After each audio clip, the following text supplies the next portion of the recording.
حساس طبیعت اور سوچنے والا دماغ ہر کسی کے پاس نہیں ہوتا، مگر اپنی دانست میں ایسے خوش فہم بھی ہوتے ہیں جو اپنی سوچوں اور خیالات کو ترتیب دے کر بہترین منصوبہ ساز سمجھنے لگتے ہیں۔ مگر قانون کے رکھوالوں میں چند ایک ایسے جانشین بھی موجود ہیں جو بال کی کھال کا پیچھا ضرور کرتے ہیں۔ ان کی خوبیاں اور صلاحیتیں قانون کے وسیع تر دائروں میں شک و شبہات کی ایسی ایسی لکیریں کھوج لیتی ہیں جو انتہائی باریکی سے کھینچی گئی ہوتی ہیں۔ قتل کی ایک ایسی واردات سے شروع ہونے والی سنسنی خیز کہانی، ناقص منصوبہ بندی نے واردات کے تمام زاویوں کو ایک دوسرے سے ملا دیا تھا۔ شاندار گھر کے بڑے سے آہنی گیٹ کے پاس چوکیدار منظور خان بیٹھا اپنی مونچھوں کو تاؤ دے رہا تھا۔ اس سے کچھ فاصلے پر گھر کے پالتو 3 کتے آپس میں مستی کر رہے تھے۔ ہلکی ہلکی ہوا میں لان کے لگے پھولوں کی خوشبو شامل ہو کر فضا کو مسحور کن بنا رہی تھی کہ اچانک گھر کے اوپر کے کمرے کی کھڑکی ایک دھماکے سے کھلی اور گھر کے مالک سیٹھ حاکم کو کسی نے اٹھا کر پوری قوت سے نیچے پھینک دیا۔ ایک دھماکہ ہوا اور چوکیدار نے چونک کر پہلے سیٹھ حاکم کی طرف دیکھا اور پھر اس کی نگاہ اوپر کھڑکی کی طرف چلی گئی۔ وہاں کوئی کھڑا تھا۔ چوکیدار جلدی سے اپنی جگہ سے اٹھا اور سیٹھ حاکم کی لاش کی طرف بھاگا۔ سیٹھ حاکم کی لاش کو دیکھ کر چوکیدار نے اپنی بندوق سیدھی کی اور مین دروازے کی طرف دوڑ لگا دی۔ پوش علاقے میں بڑے بڑے اور خوبصورت گھر تھے۔ ان گھروں میں ایک گھر سب سے منفرد اور بڑا تھا۔ وہ گھر کئی کنال پر محیط تھا۔ گھر میں داخل ہونے کے لیے ایک بڑا اور آہنی گیٹ تھا۔ گیٹ کے ساتھ اندر ایک چھوٹا کیبن تھا اور اس کیبن میں چاقو چوبند چوکیدار منظور خان کبھی براجمان اور کبھی باہر نکل کر ٹہل رہا ہوتا تھا۔ وہ 60 سال کی عمر میں بھی صحت مند دکھائی دیتا تھا اور اس کی بڑی بڑی مونچھیں کسی پر بھی روب ڈالنے کے لیے بہت تھیں۔ اس کے پاس جدید اسلحہ تھا جسے چلانے میں اسے باقاعدہ مہارت تھی۔ وہ 25 سال سے اپنے مالک سیٹھ حاکم کے ساتھ وفاداری نبھا رہا تھا۔ گیٹ سے آگے پورچ تک چمکتی ٹائلوں کی سڑک تھی، پھر وسیع پورچ آتا تھا جہاں ہر وقت 1 یا 2 گاڑیاں کھڑی دکھائی دیتی تھیں۔ پورچ سے آگے گھر کے اندر جانے کے لیے لکڑی کا مین دروازہ تھا جس پر بہت خوبصورت نقش و نگار بنے تھے۔ گھر کے گیٹ کے دائیں جانب سوئمنگ پول تھا جس کے نیلے پانی میں آسمان جھانکتا رہتا تھا۔ 4 دیواری کے درمیان میں وہ گھر استادہ تھا اور اس کے دائیں بائیں اور عقب میں کشادہ خالی جگہ تھی اور اس جگہ نے خوبصورت ہری گھاس کی چادر اوڑھی ہوئی تھی۔ اس چادر کے اوپر اس گھر کے پالتو وفادار کتے ہر وقت گھومتے رہتے تھے۔ وہ کتے گھر کے مالک سیٹھ حاکم کو بہت پیارے تھے۔ وہ اپنے کتوں کی ایک ایک چیز کا خیال رکھتا تھا اور کتے بھی ایسے تھے کہ اپنے مالک کا ایک اشارہ سمجھنے میں دیر نہیں لگاتے تھے۔ سیٹھ حاکم کی عمر 70 اور 75 سال کے بیچ میں تھی۔ اب وہ جسمانی طور پر کمزور ہو چکا تھا لیکن پھر بھی وہ بغیر کسی سہارے کے چلتا تھا۔ صبح اور شام کو اپنے گھر کی 4 دیواری کے گرد وہ خرامہ خرامہ اس وقت تک چکر لگاتا جب تک وہ تھک نہیں جاتا یا اس کی ہمت جواب نہیں دے دیتی تھی۔ سیٹھ حاکم جب تھک جاتا تو وہ سوئمنگ پول کے پاس بیٹھ کر اپنے کتوں کو پیار کرتا اور ان کے ساتھ کھیلتا تھا۔ کتے اپنے مالک کے ساتھ مستیاں کرتے تھے۔ سیٹھ حاکم کا کمرہ اوپر کی منزل پر تھا جس کی کھڑکیوں کا رخ گیٹ کی جانب تھا اور بالکنی کا دروازہ بھی اسی طرف کھلتا تھا۔ اکثر سیٹھ حاکم بالکنی میں رکھی کرسی پر بیٹھ کر اخبار یا کوئی کتاب پڑھتا تھا اور دائیں بائیں اپنی نظریں بھی گھماتا رہتا تھا۔ جب بارش ہو رہی ہوتی تھی تو سیٹھ حاکم بارش سے لطف اندوز ہونے کے لیے خاص طور پر بالکنی میں پڑی کرسی پر براجمان ہو جاتا اور ملازم سے کافی یا پھر چائے کا کپ بھی منگوا لیتا تھا۔ سیٹھ حاکم نے ساری زندگی پیسہ کمایا تھا۔ جب وہ بوڑھا ہو گیا تو اس نے اپنا کاروبار بیٹے کے سپرد کر دیا، لیکن اچانک اس کا بیٹا دل کے دورے سے انتقال کر گیا۔ اس کے بعد کاروبار کی تمام ذمہ داری سیٹھ حاکم کے پوتے ظفر خلیل کے ہاتھ آ گئی۔ ظفر کی عمر 32 سال تھی۔ اس نے بزنس کی ڈگری لی تھی اور وہ بہت سمجھدار اور اپنے کام میں بہت سنجیدہ تھا۔ اس کی ایک چھوٹی بہن ندا خلیل تھی جس نے 1 ماہ قبل BSc کا امتحان دیا تھا اور ابھی فی الحال فارغ تھی۔ ندا خوبصورت اور پرکشش جسم کی مالک تھی۔ وہ بہت جلد دوسروں سے متاثر ہو جاتی تھی اور اس کی رائے بھی اتنی ہی جلدی بدل جاتی تھی۔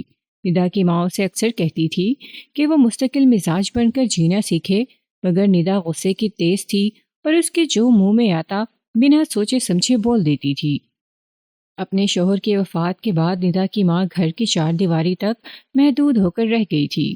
انہیں لگتا تھا کہ شوہر کی وفات نے جیسے ان کی زندگی کا ہر رنگ ختم کر دیا ہو۔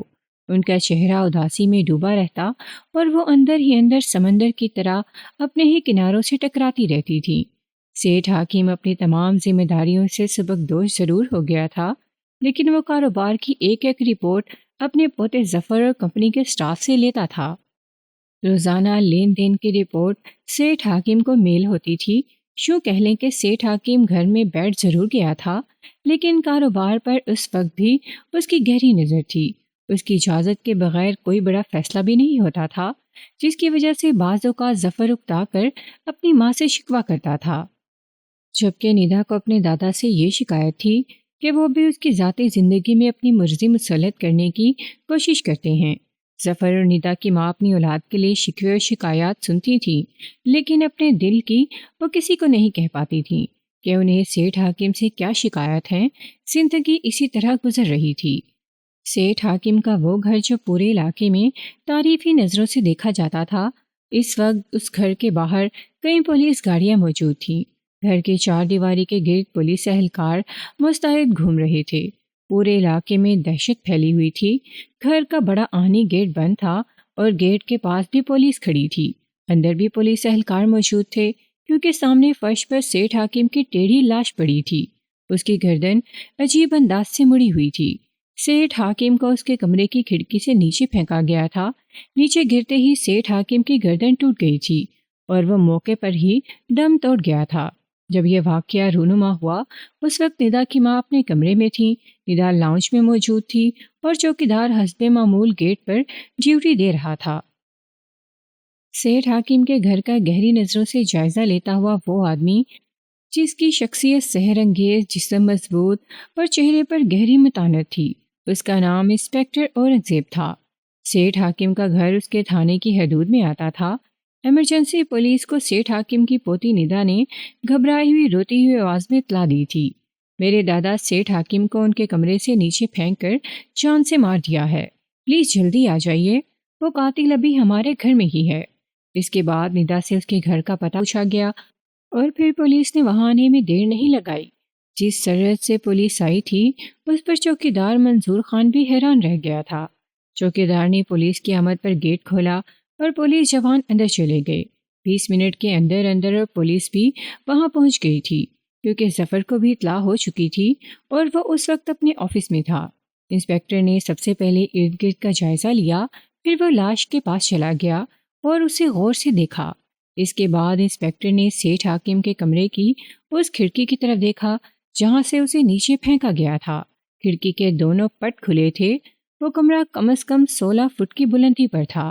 سیٹھ حاکم کو جس نے بھی نیچے پھینکا تھا، اس نے اس انداز میں پھینکا تھا کہ اس کی گردن نیچے کی طرف تھی، اس لیے وہ گردن کے بل فرش پر گرا اور موقع پر ہی گردن توڑوا کر جان کی بازی ہار گیا تھا۔ سیٹھ حاکم کی لاش کے کپڑوں پر سے فنگر پرنٹ لیے جا رہے تھے۔ جب اس کام سے فارغ ہو گئے تو اس کی لاش پوسٹ مارٹم کے لیے بھیج دی گئی۔ گھر کے اندر اور باہر جانے کی کسی کو اجازت نہیں تھی، صرف ظفر ہی اندر آ سکتا تھا۔ انسپکٹر نے اشارے سے منظور خان کو اپنے پاس بلا لیا۔ کیا نام ہے تمہارا؟ ظفر بھی پاس ہی کھڑا تھا۔ میرا نام منظور ہے، اس نے بتایا۔ کب سے ہو یہاں؟ انسپکٹر نے اگلا سوال کیا۔ مجھے 25 سال ہو گئے ہیں ان کے ساتھ وفاداری کرتے ہوئے، منظور خان نے جواب دیا۔ اس کی آنکھیں بھیگی ہوئی تھیں اور آواز میں مالک کی موت کا دکھ تھا۔ انسپکٹر نے اس کا گہری نظروں سے جائزہ لیتے ہوئے پوچھا، اب مجھے ایک ایک لفظ یاد کر کے بتاؤ کہ تم نے کیا دیکھا۔ مجھے وہ سب بتانا جو تم نے دیکھا ہے، شک کی بنیاد پر کوئی بات مت کرنا۔ صاحب، میں وہی بتاؤں گا جو میں نے اپنی آنکھوں سے دیکھا ہے۔ یہ سارا واقعہ میری آنکھوں کے سامنے ہوا ہے، منظور خان نے بتایا۔ ٹھیک ہے، بتانا شروع کرو۔ انسپکٹر نے یہ کہہ کر اپنے دونوں ہاتھ سینے پر باندھ لیے اور توجہ اس کے چہرے پر مرکوز کر دی۔ ظفر بھی سننے کے لیے متوجہ تھا۔ منظور خان نے اپنی بات کا آغاز گیٹ کی طرف اشارہ کرنے سے کیا۔ میں وہاں گیٹ کے پاس بیٹھا تھا، 3 بجے کا وقت تھا۔ اچانک باہر گاڑی کا ہارن سنائی دیا۔ میں نے چھوٹی کھڑکی کھول کر باہر جھانکا تو بڑے سیٹھ صاحب کی کار تھی اور ڈرائیونگ سیٹ پر احمد صاحب بیٹھے تھے۔ احمد صاحب کون؟ انسپیکٹر نے یہ سوال ظفر کی طرف چہرہ پھیر کر کیا۔ احمر ہمارے آفس میں کام کرتا ہے اور وہ دادا جی کے بہت قریب ہے، ظفر نے جواب دیا۔ قریب سے مراد؟ انسپیکٹر نے وضاحت چاہی۔ دادا جان کو احمر پر بہت اعتماد تھا، اس لیے وہ اپنی ذاتی کام بھی ان سے کرواتے تھے۔ جیسے اپنے لیے کوئی خریداری کروانی ہو تو وہ احمر سے کہہ دیتے تھے، ڈاکٹر کے پاس جانا ہوتا تو وہ احمر کو ساتھ لے جاتے تھے، اور اگر ان کی گاڑی میں کوئی مسئلہ ہوتا تھا یا گاڑی کی ٹیوننگ کروانی ہوتی تھی تو وہ احمر سے ہی کہتے تھے۔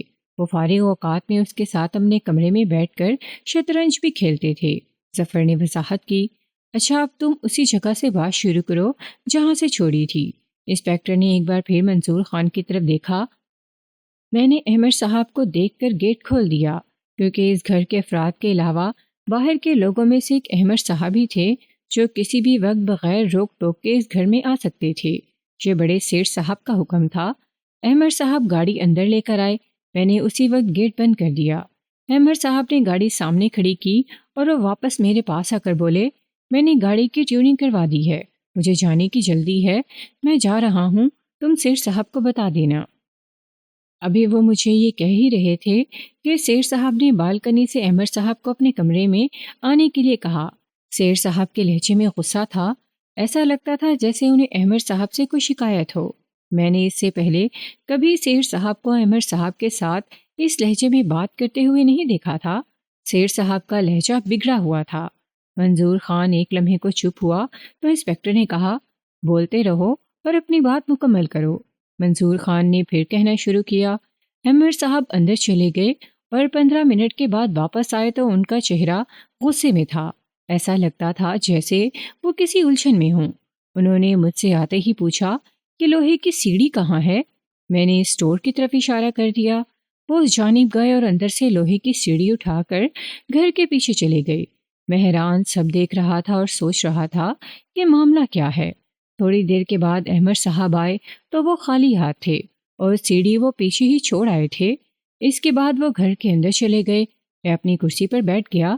اچانک میں نے دیکھا کہ سیٹھ صاحب کے کمرے کی کھڑکی کے دونوں پٹ کھلے اور اندر سے مجھے کچھ آوازیں آنے لگیں۔ پھر ان کے کمرے میں کچھ گرا۔ میں کھڑا ہو کر دیکھنے لگا اور سوچنے لگا کہ کیا ہو رہا ہے۔ ابھی میں سوچ رہا تھا کہ اچانک ہی وہ خوفناک منظر دیکھ کر دنگ رہ گیا۔ احمد صاحب نے بڑے سیٹھ کو اپنے دونوں بازوں میں اٹھایا ہوا تھا، پھر انہوں نے پوری قوت سے انہیں باہر پھینک دیا۔ وہ سر کے بل تیزی سے نیچے آئے، ایک دھماکہ سا ہوا اور وہ اسی جگہ ساکت ہو گئے۔ میں تیزی سے ان کی طرف بھاگا، وہ مر چکے تھے۔ میں نے اپنی بندوق سیدھی کی اور گھر کے اندر بھاگا۔ میں ابھی اوپر جانے کے لیے سیڑھیوں کی طرف ہی گیا تھا کہ مجھے چھوٹی بی بی کی آواز سنائی دی۔ چھوٹی بی بی کون؟ انسپیکٹر نے پوچھا۔ میری چھوٹی بہن ندا کی بات کر رہا ہے، ظفر نے بتایا۔ چھوٹی بی بی میرے پیچھے کھڑی تھی اور ان کے چہرے پر گھبراہٹ تھی۔ انہوں نے مجھ سے پوچھا، منظور بابا کیا ہوا؟ میں نے فوراً جواب دیا، احمد صاحب نے بڑے سیٹھ صاحب کو اوپر سے نیچے پھینک دیا ہے۔ چھوٹی بی بی چیخ کر بولی، کیا کہہ رہے ہو تم؟ میں نے کہا، میں سچ کہہ رہا ہوں، ان کی لاش باہر پڑی ہے اور احمد صاحب ابھی ان کے کمرے میں ہی ہیں۔ میری بات سن کر فوراً چھوٹی بی بی نے کانپتی آواز میں کہا، احمد تو اس دروازے سے باہر جا چکا ہے۔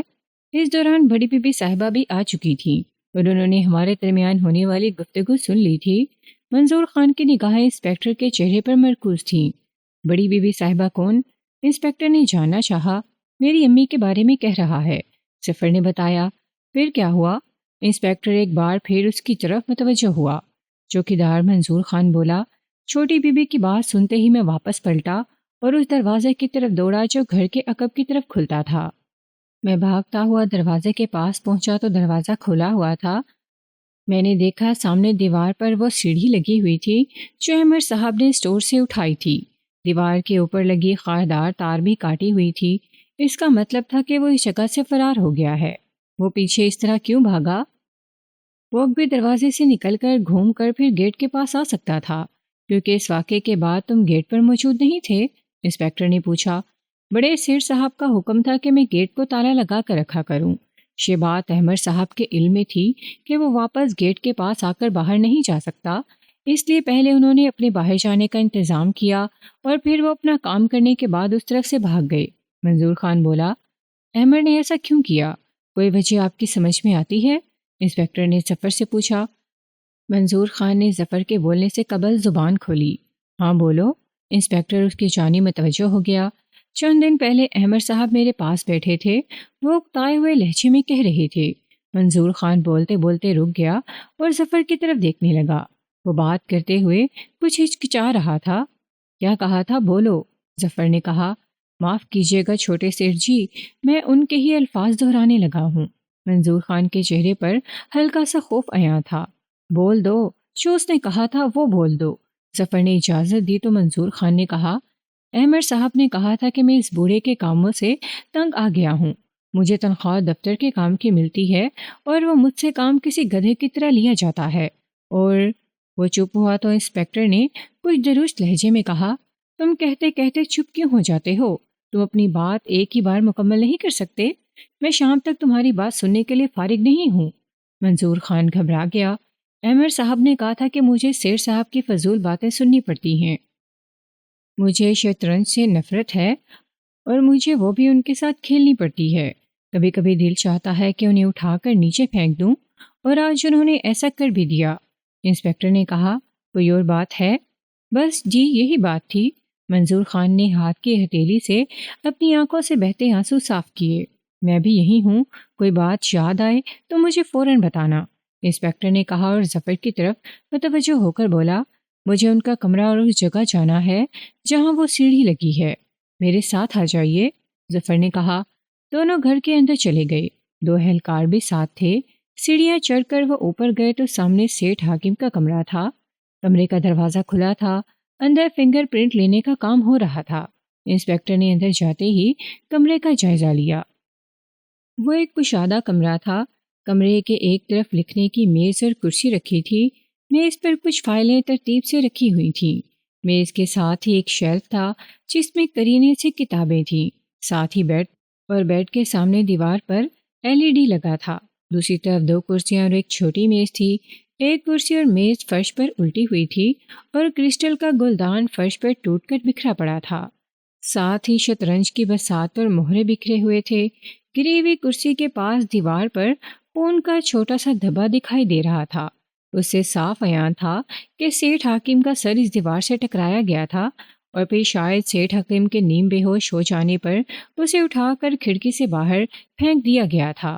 ایک پولیس اہلکار جو پہلے سے کمرے میں موجود تھا، اس نے پلاسٹک کی تھیلی انسپکٹر کی نظروں کے سامنے کرتے ہوئے بتایا، یہ کمرے سے ملی ہے۔ انسپکٹر نے دیکھا کہ پلاسٹک کی تھیلی میں نظر کی اینک تھی۔ اس کا ایک شیشہ ٹوٹا ہوا تھا اور فریم بھی ٹیڑھا تھا۔ فریم کا رنگ بلو تھا۔ یہ تو احمد کی اینک ہے۔ ایک یہ فریم اور ایک اس سے مختلف فریم کی اینک اس کی آنکھوں پر دکھائی دیتی تھی۔ وہ اینکیں بدل کر استعمال کرتا تھا۔ ظفر نے فوراً احمد کی اینک پہچان لی۔ آپ کو یقین ہے کہ یہ احمد ہی کی اینک ہے؟ انسپکٹر نے پوچھا۔ احمد میرے آفس میں کام کرتا ہے۔ وہ ڈیوٹی کے دوران 20 بار مجھ سے ملتا تھا۔ مجھے اس کی دونوں اینکیں ہی نہیں، یہ بھی پتا ہے کہ وہ ایک ہفتے میں سب سے زیادہ کس رنگ کی شرٹ اور پینٹ پہنتا ہے۔ ظفر نے کہا، اس کے پاس میں نے 2 اینکیں زیادہ دیکھی ہیں۔ ایک اینک کا فریم بلو ہے اور دوسری کا پنک۔ وہ اپنی شرٹس کے کلر کے حساب سے اینکیں بدل لیتا تھا۔ اس کا مطلب ہے کہ دونوں کے درمیان شاید مزاحمت بھی ہوئی اور اس مزاحمت میں احمد کی اینک نیچے گر کر کسی دباؤ میں آ کر ٹوٹ گئی تھی۔ اینک کی حالت بتاتی ہے کہ اس پر کسی کا پیر آیا ہے۔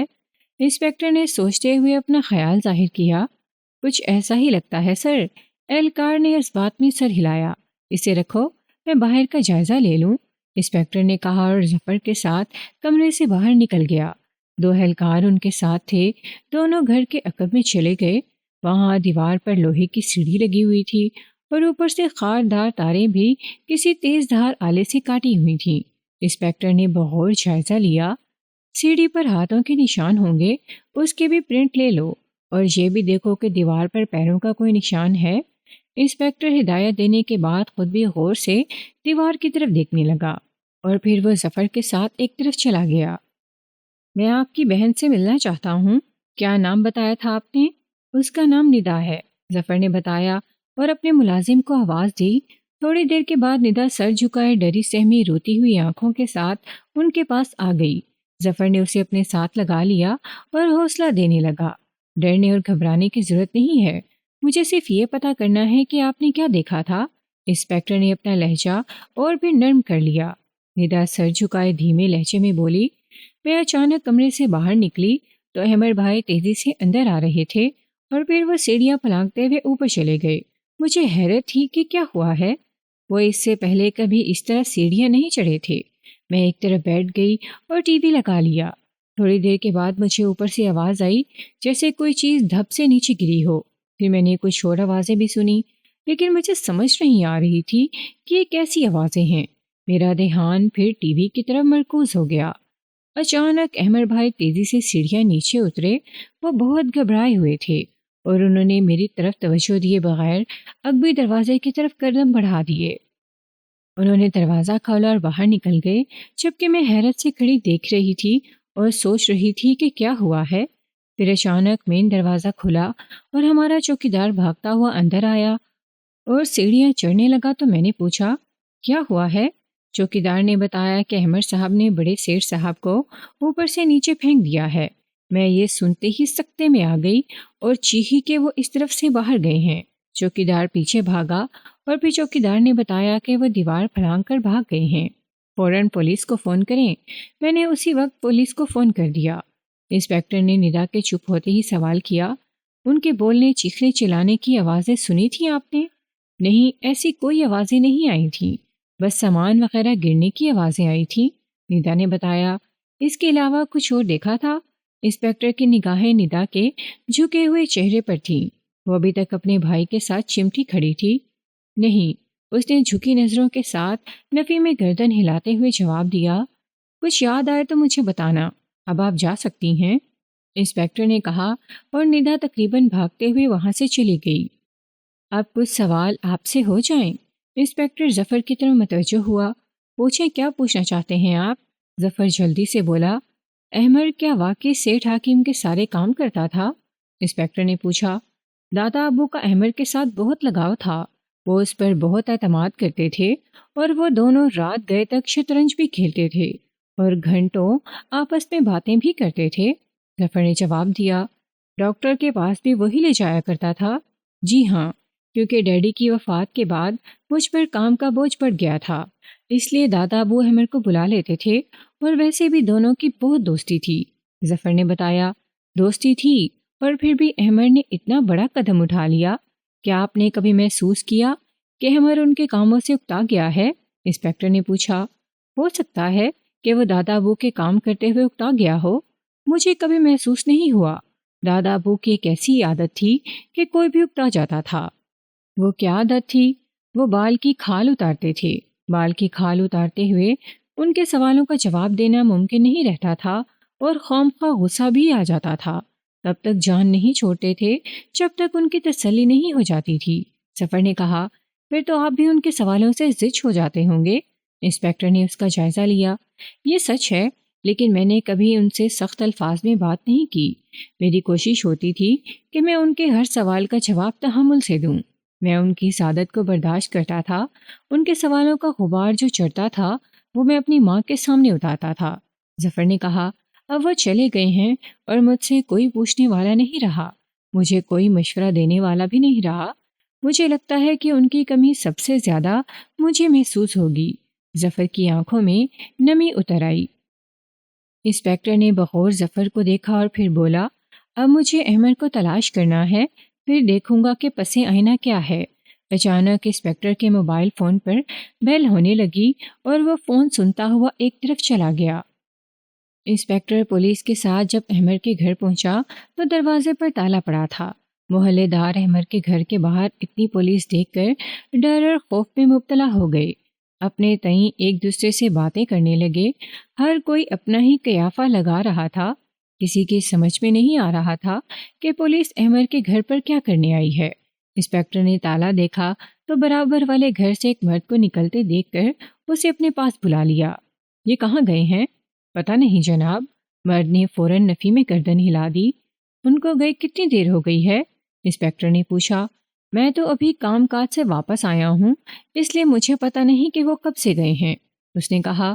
اپنے گھر والوں سے پوچھ کر بتاؤ، شاید انہیں پتہ ہو۔ انسپیکٹر نے کہا تو وہ اندر چلا گیا۔ انسپیکٹر ارد گرد کا جائزہ لینے لگا۔ لوگ اپنے گھروں کی چھتوں دروازوں کے پیچھے سے ان کو دیکھ رہے تھے۔ گلی میں کوئی راہگیر بھی دکھائی نہیں دے رہا تھا۔ شاید اس کی وجہ یہ تھی کہ کوئی بھی پولیس کے معاملات میں نہیں پڑنا چاہتا تھا، اور پھر ایسی صورتحال میں جب انہیں پتہ ہی نہ ہو کہ پولیس کیوں احمر کے گھر آئی ہے۔ تھوڑی دیر بعد وہ مرد باہر نکلا تو بولا، میرے گھر والے ابھی بازار گئے تھے کچھ خریداری کے لیے، اس لیے انہیں بھی نہیں پتا کہ یہ لوگ کب گھر کو تالا لگا کر گئے ہیں۔ انسپیکٹر نے کہا، ان کا موبائل نمبر تو ہوگا تمہارے پاس؟ نہیں جی، کبھی ضرورت ہی نہیں پڑی۔ وہ مرد اس انتظار میں تھا کہ وہ جلدی سے ان کے سامنے سے چلا جائے۔ کیسے لوگ ہیں یہ؟ انسپیکٹر نے اگلا سوال کر دیا۔ شریف اور اچھے لوگ ہیں۔ میں تو صبح سویرے کام پر چلا جاتا ہوں اور رات کو گھر واپس آتا ہوں، اس لیے زیادہ جانتا نہیں ہوں۔ مرد اپنی جان کی خلاصی چاہتا تھا۔ کتنا عرصہ ہو گیا ہے ان کو یہاں رہتے ہوئے؟ 2 سال پہلے یہ آئے تھے۔ ان کا کرائے کا مکان ہے یہ، مرد نے بتایا۔ انسپیکٹر نے دائیں بائیں جائزہ لیا۔ کچھ فاصلے پر کریانہ کی دکان تھی جو اس نے اپنے گھر میں ہی بنائی ہوئی تھی۔ انسپیکٹر وہاں چلا گیا۔ کریانے کی دکان میں کوئی نہیں تھا۔ انسپیکٹر نے آواز دی، کوئی ہے اندر؟ آواز رعبدار تھی۔ فوراً ایک آدمی چادر لیے آ گیا اور مریل سی آواز میں بولا، جی صاحب، یہ دکان تمہاری ہے؟ ہاں جی۔ اس نے مریل سے انداز میں اس بات میں گردن ہلائی۔ احمر کے گھر والے گھر کو تالا لگا کر کب گئے تھے؟ انسپیکٹر نے پوچھا۔ انسپیکٹر کی بات سن کر دکاندار نے اپنی گردن نگال کر اس گھر کی طرف دیکھا اور بولا، ان کے گھر کو تالا لگا ہوا ہے؟ مجھے تو نہیں پتا، میں تو بخار میں تپ رہا ہوں۔ دکان چھوڑ کر اندر لیٹا ہوا تھا۔ دکان کھلی چھوڑ کر اندر لیٹے ہوئے تھے؟ اتنا بخار ہے کہ دکان کی پرواہ نہیں ہے۔ انسپیکٹر نے لہجے میں کچھ تغیر لاتے ہوئے کہا، میری بیوی دروازے کے پاس بیٹھی ہوئی ہے، آنے والوں کو سودا دے دیتی ہے۔ اس نے پیچھے دروازے کی طرف اشارہ کیا تو ایک عورت جس نے اپنے دوپٹے سے نقاب کیا تھا انسپیکٹر کے سامنے ہوئی اور پھر پیچھے ہٹ گئی۔ انسپیکٹر نے کچھ دیر سوچا اور اپنی گاڑی کی طرف چلا گیا۔ جاتے ہوئے وہ اپنے اہلکار سے کہہ رہا تھا، ایس پی صاحب کا پریشر ہی اتنا ہے کہ مجھے اس طرح سے آنا پڑا۔ اگر پولیس کا رویہ اچھا ہو جائے تو ہر آدمی ان کے ساتھ تعاون کرنے کو تیار ہو جائے۔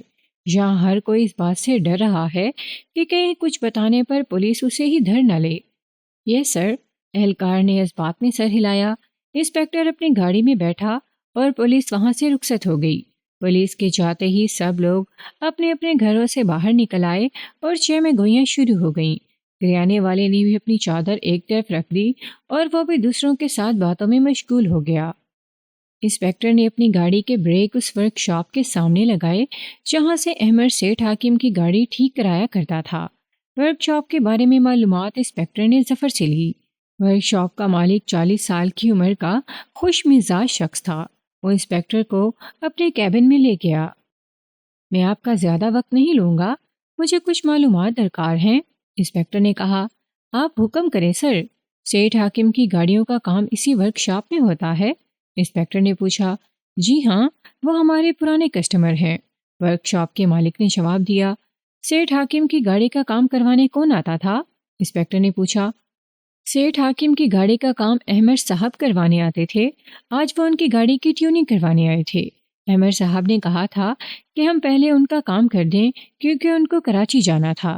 4 بجے کی ٹرین میں ان کی سیٹ بک تھی، اس شخص نے بتایا۔ یہ بات احمد نے بتائی تھی؟ انسپیکٹر نے جلدی سے اپنی گھڑی کی طرف دیکھا۔ جی ہاں، تبھی پھر میں نے پہلے ان کی کار کی ٹیوننگ کی اور وہ جلدی سے چلے گئے۔ انسپیکٹر نے ایک بار پھر تصدیق کی۔ آج 4 بجے کی ٹرین سے وہ کراچی جا رہا تھا، یہی بتایا تھا نا اس نے؟ جی بالکل، یہی بتایا تھا، ورک شاپ کے مالک نے پورے اعتماد لہجے میں جواب دیا۔ انسپیکٹر نے اپنے اہلکار سے کہا، جلدی سے پتہ کرو کہ 4 بجے کون سی ٹرین کراچی جاتی ہے اور اس ٹرین میں احمد نام کے کسی شخص کی بکنگ ہے؟ وہ اہلکار سنتے ہی باہر نکل گیا۔ انسپیکٹر نے اس شخص سے پوچھا، احمد کیسا لڑکا ہے؟ بہت ہی اچھا، پڑھا لکھا اور خوش مزاج، ورک شاپ کے مالک نے بتایا۔ کام کی زیادتی کی وجہ سے وہ اکتایا ہوا نہیں رہتا تھا؟ میں نے کبھی نہیں دیکھا کہ اس کے چہرے پر کوئی تھکن ہو، اس نے کہا۔ اپنے سیٹھ حاکم کے بارے میں اس کی کیا رائے تھی؟ وہ ان کی بہت تعریف کیا کرتا تھا اور خاص طور پر جس دن دونوں کے درمیان شطرنج کی بازی لگتی تھی اور احمد جیت جاتا تھا تو وہ مجھے مزے لے کر بتاتا تھا۔ یہ بھی بتاتا تھا کہ اس نے کیسے اور کہاں شطرنج کی بازی میں بے ایمانی کی تھی۔ ورکشاپ کے مالک کے ہونٹوں پر ہلکی سی مسکراہٹ بھی آ گئی تھی۔ اس کا مطلب ہے کہ احمد کھیل میں بے ایمانی بھی کرتا تھا۔ آپ سے بھی اس کی دوستی تھی؟ ہاں، میری بھی اس سے دوستی ہو گئی تھی۔ وہ اکثر فارغ وقت میں آ جایا کرتا تھا اور پھر ہم گپ شپ لگاتے تھے۔ اوکے، شکریہ، آپ نے مجھے وقت دیا۔ انسپیکٹر نے مصافحہ کیا۔ ویسے سر، بات کیا ہے؟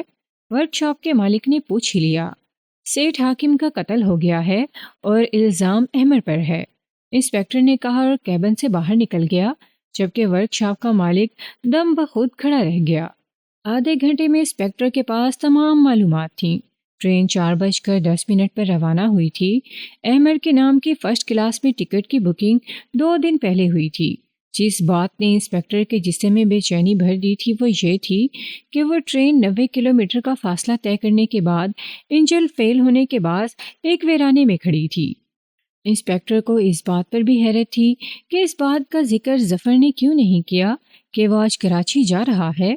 انسپیکٹر نے اپنے اہلکار کے ذریعے جس جگہ ٹرین کھڑی تھی اس علاقے کے تھانے دار کو احمد کے بارے میں ساری معلومات پہنچانے کی ہدایت کی اور اس کی اطلاع ایس پی صاحب کو بھی دے دی تاکہ اوپر سے متعلقہ تھانے دار کو ہدایت پہنچ جائے۔ اس کے بعد انسپیکٹر نے ظفر کو فون کیا۔ جب انسپیکٹر کی کال آئی تو اس وقت ظفر اپنی بہن ندا اور ماں کے پاس برا جمان تھا۔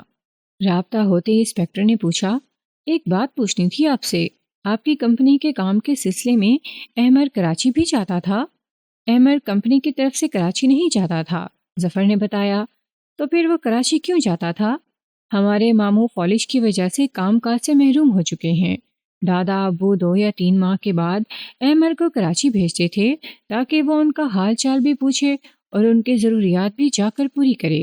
ماموں کی اولاد نہیں ہے، اس لیے دادا ابو کی ہدایت پر احمد خود جا کر ان کی خیر خیریت پوچھتا تھا اور ڈاکٹر کے پاس بھی لے کر جاتا تھا اور ان کے ضروری کام بھی کرتا تھا۔ آپ نے مجھے بتایا نہیں کہ آج اس کی ٹکٹ بک ہے اور وہ کراچی کے لیے روانہ ہو چکا ہوگا؟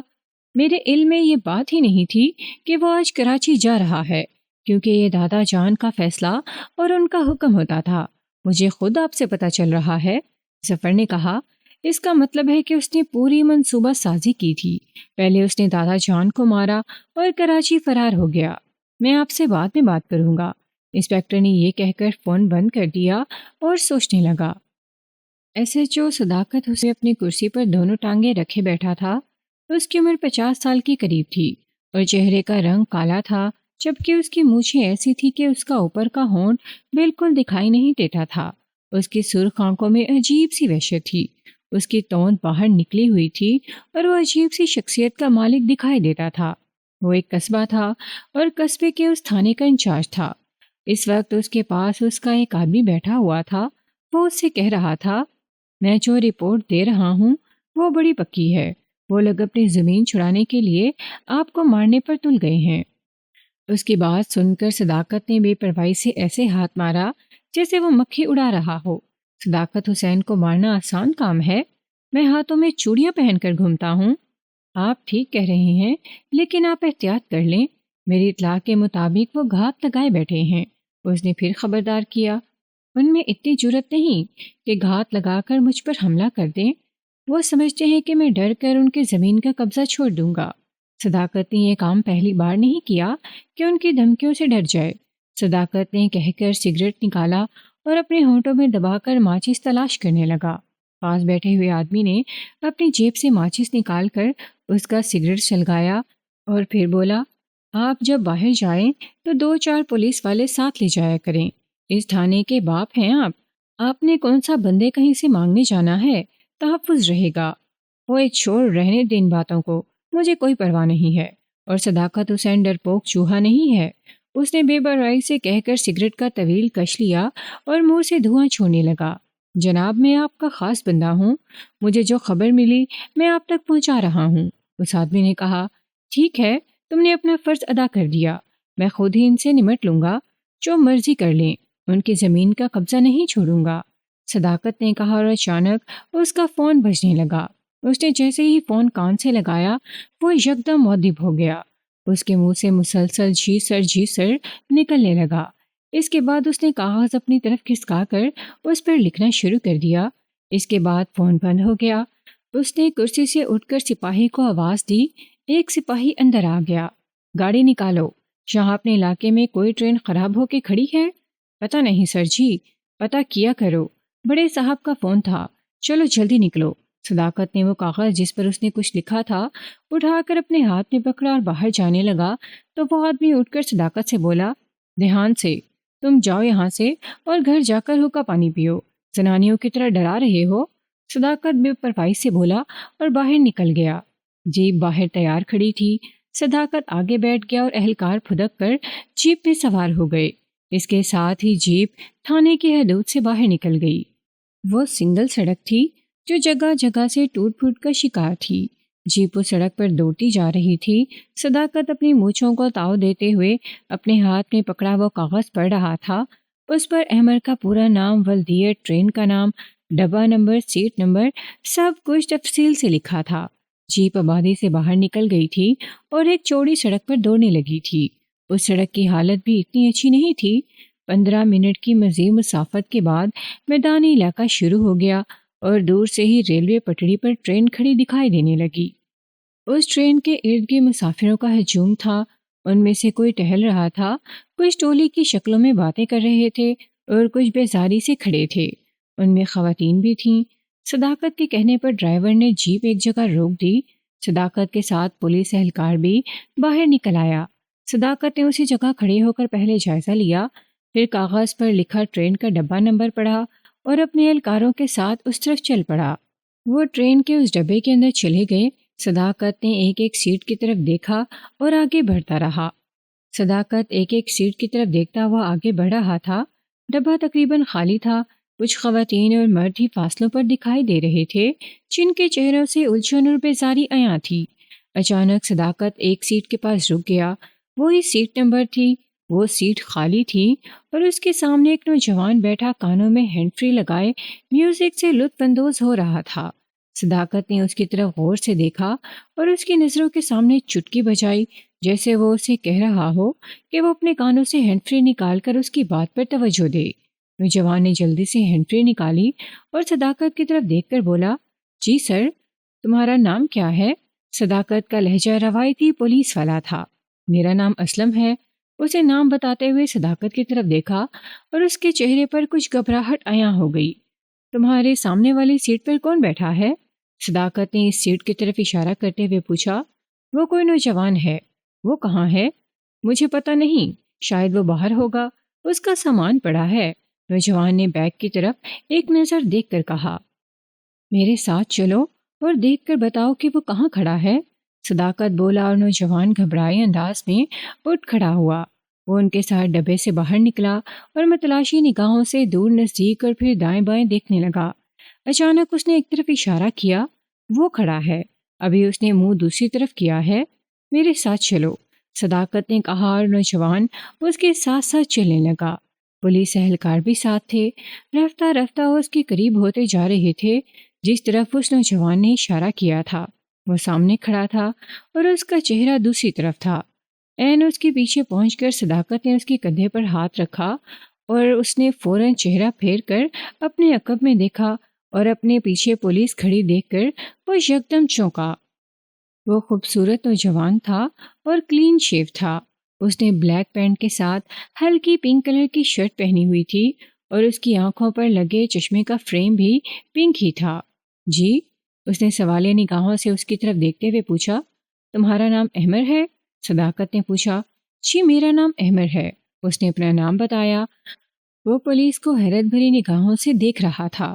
پکڑو اسے، صداقت نے اپنے اہلکاروں کو اشارہ کیا اور پولیس نے فوراً اسے پکڑ لیا۔ احمد کے لیے بہت حیران کن بات تھی۔ اس نے جلدی سے کہا، مجھے کیوں پکڑ رہے ہو؟ میں نے کیا کیا ہے؟ اسے لے کر آؤ۔ صداقت نے اس کے سوال کا جواب دینے کی بجائے اپنے اہلکاروں کو حکم دیا اور واپس جیپ کی طرف چل پڑا۔ وہاں پر موجود مسافروں کی توجہ یکدم ان کی طرف ہو گئی تھی۔ سب اپنی باتیں اور بیزاری بھول کر ان کو دیکھنے لگے۔ مجھے کیوں لے جا رہے ہو؟ میرا قصور کیا ہے؟ احمد نے اس بار قدرے بلند آواز میں کہا۔ اچانک صداقت نے چلتے ہوئے رک کر اپنا رخ اس کی طرف پھیرا اور درشت لہجے میں بولا، زبان کے بجائے صرف قدم چلاؤ اور ہمارے ساتھ چپ چاپ چلتے رہو۔ مجھے کیوں پکڑا ہے؟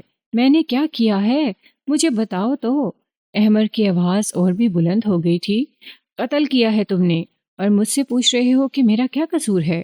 صداقت نے یکدم انکشاف کیا تو احمد کے چہرے پر حیرت برسنے لگی۔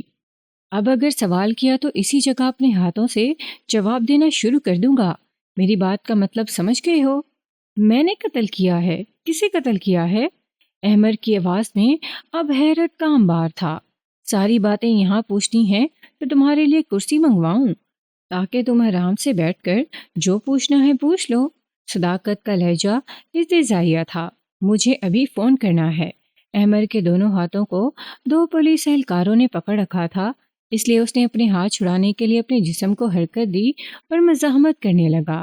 صداقت نے آگے بڑھ کر اس کی جیبوں کی تلاشی لی اور موبائل فون نکال کر اسے آف کرتے ہوئے اپنی جیب میں ڈال لیا اور اپنے اہلکاروں کو ڈانٹ کر بولا، تم لوگوں کے ہاتھوں میں جان نہیں ہے؟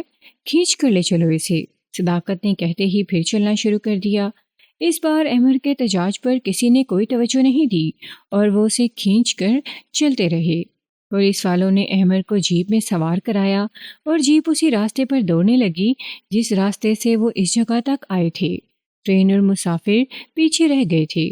اچانک ایک گولی چلی اور جیپ کا ٹائر دھماکے سے پھٹ گیا اور ڈرائیور سے جیپ بے قابو ہو گئی۔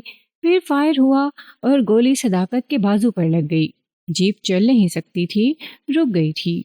صداقت کو فوراً اپنے آدمی کی بات یاد آئی جو اسے خبردار کر رہا تھا کہ جن لوگوں کے زمین پر اس نے ناجائز قبضہ کیا ہے وہ اسے مارنے کے لیے گھات لگائے بیٹھے ہیں۔ اس کی بات کی صداقت نے کوئی پرواہ نہیں کی تھی۔ صداقت نے اپنا پستول نکالا اور اس نے بھی فائر کرنے شروع کر دیے۔ اس کے ساتھ اس کے اہلکاروں نے فائر کھول دیے جبکہ احمد کو اپنی جان بچانے کی فکر تھی۔ گولیاں دونوں طرف سے برسنے لگی تھیں۔ اس لڑائی میں احمد نے باہر چھلانگ لگا دی۔ ایک گولی اسے 5 انچ کے فاصلے پر لگی اور وہ فوراً دوسری طرف گھوم گیا۔ گولیاں ایسے برس رہی تھیں جیسے موسلا دھار بارش ہو رہی ہو۔ احمد اپنی جان بچاتا ہوا ایک طرف بھاگ رہا تھا اور پھر کچھ فاصلے پر جا کر اس نے تیز رفتاری سے بھاگنا شروع کر دیا۔ وہ تیز تیز بھاگتا ان سے دور ہوتا جا رہا تھا۔ گولیوں کی آواز پیچھے رہ گئی تھی۔ وہ بھاگتے بھاگتے قریب آبادی میں داخل ہو گیا۔ احمد نے بھاگنا بند کر دیا اور پیدل چلنے لگا۔ اس کا موبائل فون صداقت نے لے لیا تھا اور اسے ایک ضروری کال کرنی تھی۔ انسپیکٹر کو جو اطلاع ملی تھی اس کے مطابق انہوں نے احمد کو گرفتار کر لیا تھا اور راستے میں اس کے ساتھی آ کر اسے چھڑا کر لے گئے، جس کے نتیجے میں صداقت اور اس کے اہلکار شدید زخمی ہو گئے اور احمد ان کے ہاتھ سے نکل گیا۔ انسپیکٹر کال سننے کے بعد سوچنے لگا کہ احمد کے ساتھ اس قتل کی واردات میں کچھ اور لوگ بھی شامل ہیں۔ اگر احمد نے سیٹھ حاکم کو قتل کیا ہے تو پھر اس قتل کے پیچھے اس کے کیا مقاصد ہیں؟ ذہنی تناؤ یا پھر کچھ اور؟ انسپیکٹر ابھی سوچ رہا تھا کہ اس کے سامنے فنگر پرنٹ اور پوسٹ مارٹم کی رپورٹ آ گئی۔ فنگر پرنٹ کی رپورٹ پڑھ کر انسپیکٹر کی تشویش دو چند ہو گئی، کیونکہ قاتل کی انگلیوں کے نشان سیٹھ حاکم کے جسم کے کسی حصے سے نہیں ملے تھے۔ بقول چوکیدار کے قاتل نے سیٹھ حاکم کو اٹھا کر کھڑکی سے نیچے پھینکا تھا اور نیچے پھینکنے سے قبل دونوں کے درمیان مزاحمت بھی ہوئی تھی، جبکہ لوہے کی سیڑھی اور سیٹھ حاکم کے کمرے کے دروازے کے ہینڈل پر انگلیوں کے نشان تھے۔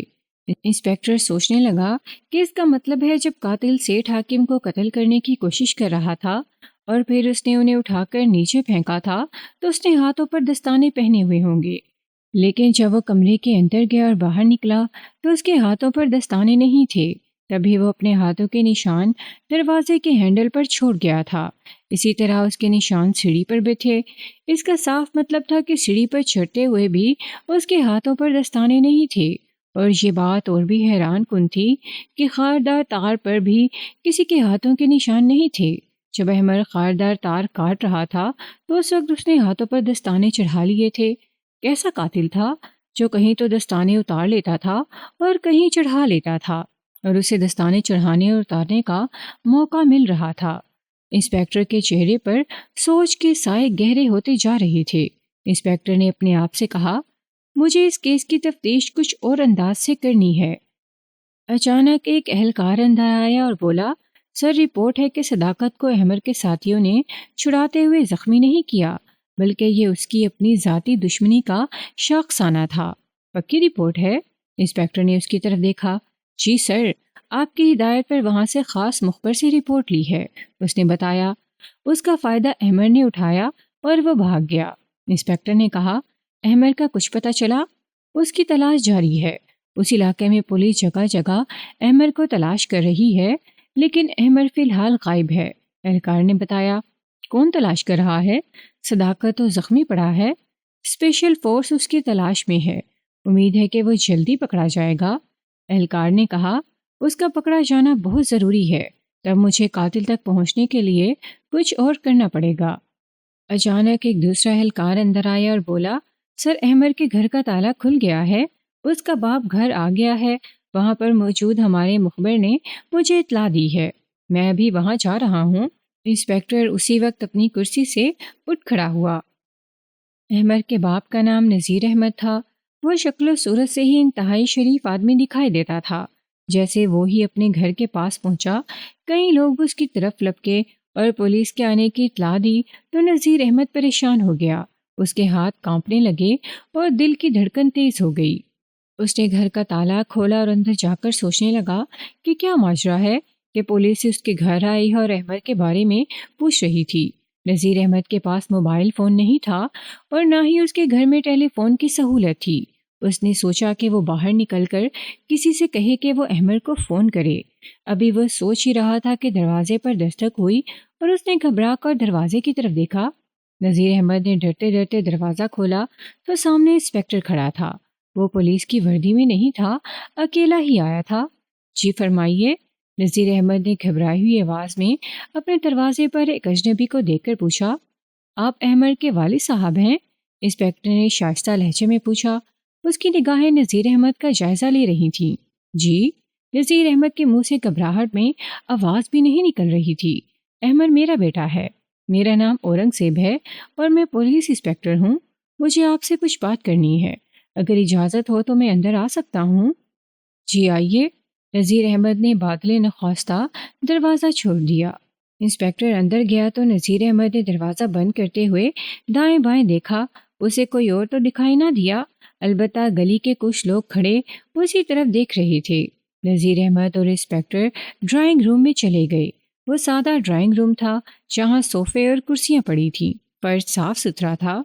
مجھ سے گھبرانے کی ضرورت نہیں ہے، میں روایتی پولیس والا نہیں ہوں، چند باتیں پوچھنا چاہتا ہوں اور میرے آنے کا مقصد پورا ہو جائے گا۔ انسپیکٹر نے نذیر احمد کی گھبراہٹ اور خوف دیکھتے ہوئے تسلی دی۔ جی میں حاضر ہوں۔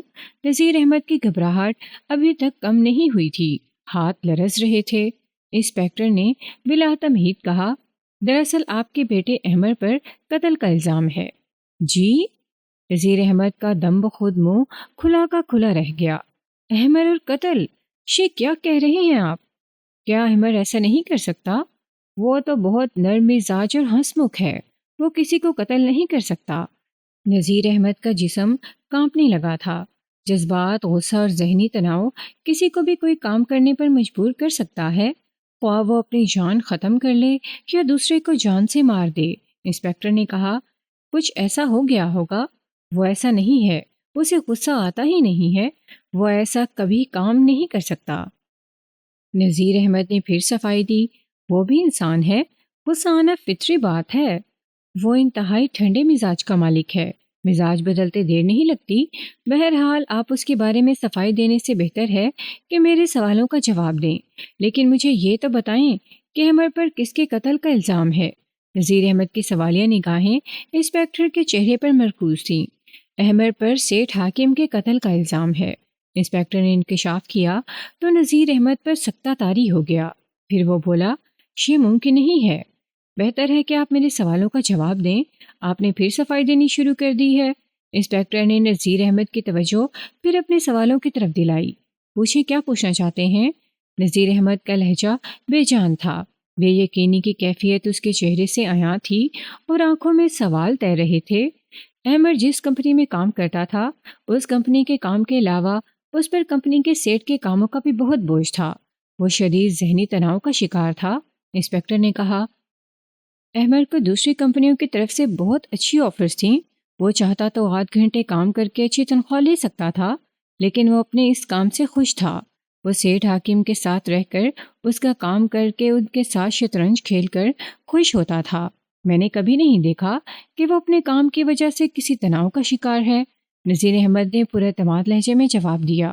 ہو سکتا ہے کہ ایسا آپ کے سامنے ہو اور کسی کو اس نے اکتا کر کہہ دیا ہو کہ وہ تھک جاتا ہے اور اس کا دل چاہتا ہو کہ وہ اس بوڑھے کا قصہ ختم کر دے۔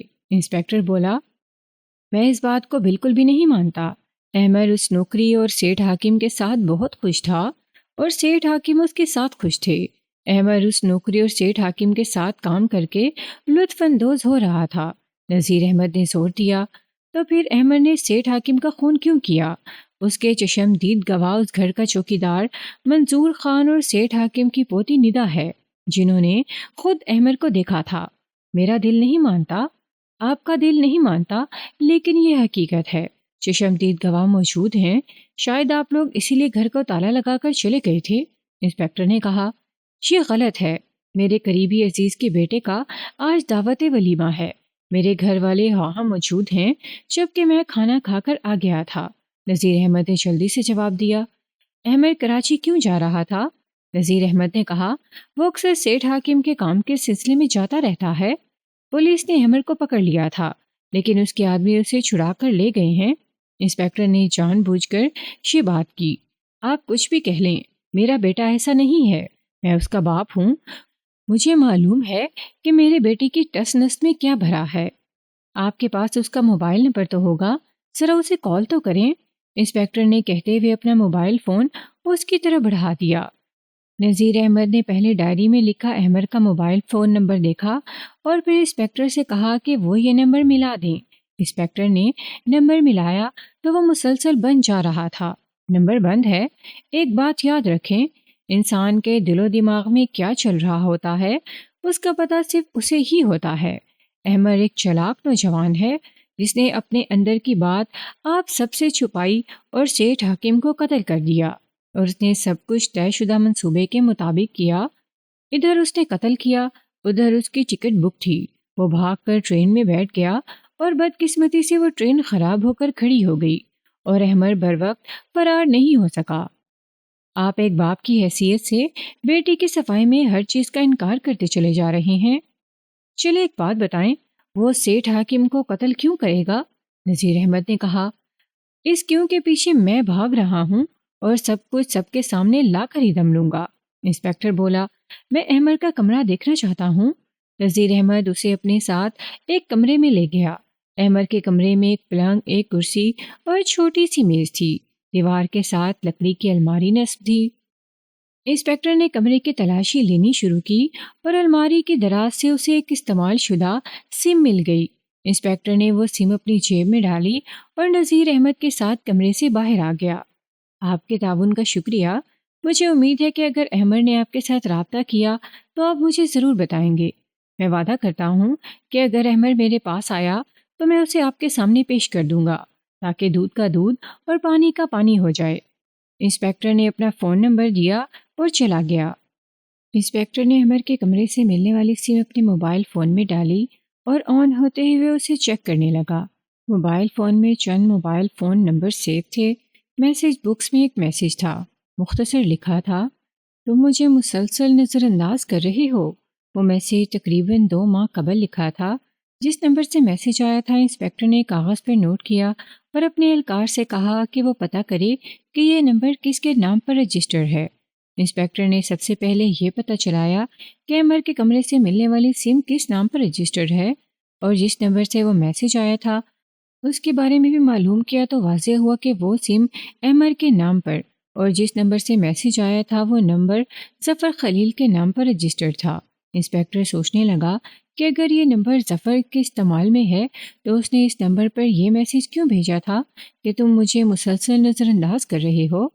انسپیکٹر نے کچھ دیر سوچنے کے بعد اس نمبر سے ظفر کا نمبر ملایا اور فون کو کان سے لگایا۔ کچھ دیر بیل جاتی رہی لیکن آگے سے کسی نے کال ریسیو نہیں کی اور بیل جانا بھی بند ہو گئی۔ انسپیکٹر نے پھر کال کی، بیل جانے لگی لیکن پھر کسی نے فون ریسیو کیا اور ایک نسوانی آواز آئی، کیا بات ہے اور تم کہاں ہو؟ نسوانی آواز دھیمی تھی جسے وہ چھپ چھپ کر بات کر رہی ہو۔ انسپیکٹر نے ایک لمحے کے لیے حیرت سے سوچا اور اپنی آواز کو دھیما رکھتے ہوئے بولا، تم سے ضروری بات کرنی ہے۔ تم ہیمر نہیں ہو؟ تم کون ہو؟ تم نے آواز بدلی ہے۔ دوسری طرف سے حیرت زدہ آواز آئی، تم کون ہو؟ انسپیکٹر بولا۔ دوسری طرف سے فوراً فون بند ہو گیا۔ انسپیکٹر سوچنے لگا کہ یہ لڑکی کون ہو سکتی ہے؟ اگر یہ سم ظفر کے نام پر مخصوص ہے تو کہیں اس سم کو اس کی بہن ندا تو استعمال نہیں کر رہی ہے؟ اس خیال نے انسپیکٹر کو چونکا دیا۔ ایک دن گزر گیا تھا، احمد کی گرفتاری کہیں سے بھی عمل میں نہیں آئی تھی۔ سیٹھ حاکم کی تدفین ہو چکی تھی اور ان کے گھر میں مہمان موجود تھے۔ انسپیکٹر عام کپڑوں میں ملبوس مہمانوں میں شامل تھا اور وہ دائیں بائیں گہری نگاہوں سے جائزہ بھی لے رہا تھا۔ ایس پی صاحب سیٹھ حاکم کے دوستوں میں سے تھے، اس لیے انسپیکٹر کو ہدایت تھی کہ وہ جتنی جلدی ممکن ہو سکے قاتل کو گرفتار کر کے کٹہرے میں کھڑا کر دے۔ احمد کا پکڑا جانا اور پھر اسے بھاگنے کا موقع دینا یہ تاثر بھی دیتا تھا کہ احمد ہی قتل کر کے بھاگا ہے، لیکن جگہ جگہ چھاپے مارنے کے باوجود اس کا کہیں سراغ نہیں ملا تھا۔ انسپیکٹر ایک طرف کھڑا چوکیدار کی طرف دیکھ رہا تھا جو انتہائی مغموم تھا اور اس کی آنکھوں سے آنسو بہہ رہے تھے۔ جس نے ایک شخص کے ساتھ 25 سال گزارے ہوں اس کے لیے اپنے مالک کی جدائی غمناک ہی ہو سکتی ہے۔ چوکیدار کے پاس اسے حوصلہ دینے کے لیے 2 افراد بھی کھڑے تھے۔ اچانک ظفر چلتا ہوا انسپیکٹر کے پاس آ گیا۔ آپ کے علم میں ایک بات لانی ہے۔ ہاں بتائیں کیا بات ہے؟ انسپیکٹر فوراً اس کی طرف متوجہ ہوا۔ دادا ابو کی چیک بک غائب ہے۔ اب مجھے اندازہ نہیں ہے کہ اس چیک بک میں کچھ چیک دستخط شدہ تھے کہ نہیں، کیونکہ ایک بار دادا جان نے کہا تھا کہ زندگی کا کوئی بھروسہ نہیں ہے، اس لیے میں نے کچھ چیک دستخط کر کے رکھے ہیں تاکہ میرے مرنے کے بعد تم لوگوں کو بینک سے رقم لینے میں دشواری نہ ہو۔ ظفر نے بتایا۔ آپ کو علم ہے کہ ان کے اکاؤنٹ میں کتنی رقم ہوگی؟ انسپیکٹر نے پوچھا۔ مجھے شک ہے کہ ان کے ذاتی اکاؤنٹ میں 2 سے 3 کروڑ روپے ہوں گے۔ آپ کو کیسے پتہ چلا کہ ان کی چیک بک غائب ہے؟ انسپیکٹر نے اپنی نگاہیں دائیں اور بائیں گھمائیں جیسے وہ کسی کو دیکھ رہا ہو۔ میں نے کل رات ان کے سیف کا خفیہ خانہ کھولا تھا، وہاں دوسرے کاغذات موجود تھے لیکن چیک بک نہیں تھی۔ آپ کا کیا خیال ہے کہ یہ کام احمد کا ہی ہوگا؟ بالکل، اب مجھے یقین ہو گیا ہے کہ یہ کام احمد کا ہی ہے، کیونکہ وہی دادا ابو کے کمرے کی ہر چیز سے واقف تھا۔ اسی نے پیسوں کے لیے دادا ابو کو مارا ہوگا، ظفر نے پر یقین لہجے میں کہا۔ اگر اس نے چیک بک لے لی تھی اور بینک سے پیسہ بھی نکلوا لیا تھا تو پھر سیٹھ حاکم کو مارنے کا مقصد کیا ہو سکتا ہے؟ وہ یہ کام کر کے مکر بھی سکتا تھا۔ انسپیکٹر نے اپنا خیال ظاہر کیا۔ یقیناً دادا ابو نے اسے پکڑ لیا ہوگا، اپنا جرم چھپانے کے لیے اس نے یہ کام کیا ہوگا۔ انسپیکٹر سوچنے لگا، کیونکہ وہ اکاؤنٹ سیٹھ حاکم کے نام پر ہے اس لیے آپ یہ بھی معلوم نہیں کر سکتے کہ ان کے اکاؤنٹ میں کتنا پیسہ ہے اور کوئی چیک کیش ہوا ہے کہ نہیں۔ اس بینک کا مینیجر ہمارا دوست تھا، اس سے ہم معلوم کر لیا کرتے تھے، لیکن اب وہ چلا گیا ہے اور ایک بار نئے بینک مینیجر سے میری ایک بات پر تلخی ہو گئی تھی۔ وہ بڑا اکڑو قسم کا شخص ہے، مجھ سے تو خار کھاتا ہے کیونکہ میں نے اسے تلخی کے بعد اپنا اکاؤنٹ بند کر دیا تھا اور صرف دادا جان کا اکاؤنٹ رہ گیا تھا۔ اب اگر میں نے اسے رابطہ کیا تو وہ قانون کا سبق پڑھانا شروع کر دے گا۔ ظفر بولا، آپ اپنے وکیل سے اس بارے میں بات کریں اور براہ مہربانی مجھے اپنے موبائل نمبر دے دیں، یعنی آپ کا، آپ کی والدہ صاحبہ کا اور بہن ندا کا۔ انسپیکٹر نے اپنی جیب سے چھوٹی ڈائری اور پینسل نکال لی۔ ظفر موبائل نمبر لکھوانے لگا۔ جب اس نے تینوں کے موبائل نمبر لکھوا دیے تو انسپیکٹر نے اپنی آنکھوں سے چوکیدار کی طرف اشارہ کرتے ہوئے کہا، آپ کا چوکیدار بہت دکھی ہے، مجھے لگتا ہے کہ سیٹھ حاکم کے ساتھ اسے بہت پیار تھا۔ چوکیدار نے اپنی زندگی دادا جان کے ساتھ گزاری ہے، دکھی تو ہوگا، ظفر نے کہا۔ اچھا، مجھے ندا سے بات کرنی ہے، کیا میں اسے علیحدگی میں مل سکتا ہوں؟ ہاں کیوں نہیں، آ جائیے، ظفر نے کہا اور اسے اپنے ہمراہ اندر لے گیا۔ ظفر نے جو موبائل نمبر انسپیکٹر کو لکھوائے تھے ان میں وہ نمبر بھی تھا جس نمبر سے احمد کو میسج بھیجا گیا تھا۔ وہ نمبر ندا کے استعمال میں تھا۔ گھر کے اندر بھی مہمان موجود تھے، اس لیے انسپیکٹر ہداری میں رک گیا اور ندا اسے اسی جگہ بات کرنے کے لیے کہا۔ تھوڑی دیر کے بعد افسردہ چہرے کے ساتھ ندا آ گئی۔ مجھے آپ کا زیادہ وقت نہیں لینا، بس 2-4 مختصر سوال کرنے ہیں۔ انسپکٹر نے کہا، آپ کیا پوچھنا چاہتے ہیں؟ آپ نے بتایا تھا کہ آپ نے احمد کو سیٹھ حاکم کے کمرے میں جاتے اور پھر آتے اور فرار ہوتے خود دیکھا تھا۔ جی ہاں۔ آپ کے ساتھ احمد کے تعلقات کیسے تھے؟ انسپکٹر نے اچانک سوال کیا۔ اس نے یکدم چونک کر انسپکٹر کی طرف دیکھا۔ یہ کیسا سوال ہے؟ یہ ایک عام سا سوال ہے۔ تعلق سے آپ کی کیا مراد ہے؟ ندا نے وضاحت چاہی۔ مطلب ہے کہ اس کے ساتھ دوستی تھی یا دوستی کرنے کی کوشش تھی؟ انسپکٹر نے سوال کرنے کے بعد اپنی نگاہیں اس کے چہرے پر مرکوز کر دیں۔ ندا کے چہرے کے اتار چڑھاؤ میں پل پل تغیر پیدا ہو رہا تھا۔ انسپکٹر صاحب، آپ اس کیس کی تفتیش کر رہے ہیں، کیسے سوال کر کے ہماری زندگیوں میں جھانکنے کی کوشش کر رہے ہیں؟ ندا بولی، آپ میرے سوال کا غلط مطلب سمجھ رہی ہیں۔ مجھے ایسا لگتا ہے کہ آپ احمد کی توجہ چاہتی تھیں۔ اگر آپ کو ایسا لگ رہا ہے تو یہ غلط لگ رہا ہے۔ ندا کا لہجہ اکھڑ سا گیا اور اس نے اپنی بات پر زور دے کر کہا، شاید احمد آپ کی توجہ نہیں دے رہا تھا اور آپ نے اسی لیے اسے میسج لکھا تھا کہ تم مجھے مسلسل نظر انداز کر رہے ہو۔ انسپکٹر بولا۔ اس بات نے ندا کے چہرے کا رنگ تبدیل کر دیا۔ وہ انسپکٹر کی طرف دیکھنے لگی اور پھر اپنے ہونٹوں پر زبان پھیر کر بولی، میں نے ایسا کوئی میسج احمد کو نہیں لکھا تھا۔ یہ بات ریکارڈ میں ہے۔ میں پوری تفصیل بتا سکتا ہوں کہ آپ نے وہ میسج کس دن، کتنے بجے، کس نمبر پر بھیجا تھا۔ انسپکٹر نے کہا، اس لیے بہتر ہے کہ آپ مجھ سے کچھ نہ چھپائیں اور صاف صاف بتا دیں۔ مجھے یہ کیس حل کرنے میں آسانی رہے گی۔ میں ہر زاویے سے دیکھ سکوں گا کہ یہ قتل کیوں ہوا۔ ہمارے بیچ کچھ بھی نہیں تھا، لیکن آپ چاہتی تھی کہ کچھ ہو۔ وہ میری بے وقوفی تھی اور آپ کی بے وقوفی کو وہ مسلسل نظر انداز کرتا رہا۔ انسپکٹر کی نگاہیں ندا کا جائزہ لے رہی تھیں۔ مجھے جلدی ہی احساس ہو گیا اور میں نے اس سے اپنی توجہ ہٹا لی۔ ندا نے کہا، کہیں ایسا تو نہیں ہے کہ آپ نے اس چیز کا بدلہ لینے کے لیے اس پر قتل کا الزام لگا دیا ہو؟ انسپکٹر کے اس سوال نے گویا کا ندا منہ خار سے بھر دیا۔ ندا عام لڑکیوں سے مختلف تھی۔ اس نے جھٹ سے کہہ دیا، کہیں ایسا تو نہیں ہے کہ میرے دادا جان کی لوٹی ہوئی دولت سے احمد نے آپ کی آنکھوں پر پٹی باندھ دی ہو اور آپ اس کیس کو کسی طرح سے فائل میں بند کر دینا چاہتے ہوں؟ احمد کو پکڑا نہیں اور آپ کی قیاس آرائی کچھ اور ہی رخ اختیار کرتی جا رہی ہے۔ اس کی بات سن کر انسپکٹر مسکرایا۔ آپ کو کیسے پتا ہے کہ اس نے آپ کے دادا جان کی دولت بھی لوٹی ہے؟ بھائی بتا رہے تھے کہ ان کی چیک بک غائب ہے اور احمد قتل کرنے کے بعد میرے پاس آ گیا اور اس نے ایک چیک مجھے تھما کر کہہ دیا کہ میں اپنی آنکھیں بند کر لوں۔ انسپکٹر مسلسل اس کی بات پر مسکرا رہا تھا۔ ممکن ہے مس ندا، میں نے اپنی زندگی میں کوئی کیس فائل میں بند کر کے اس پر گر جمنے کے لیے نہیں چھوڑا۔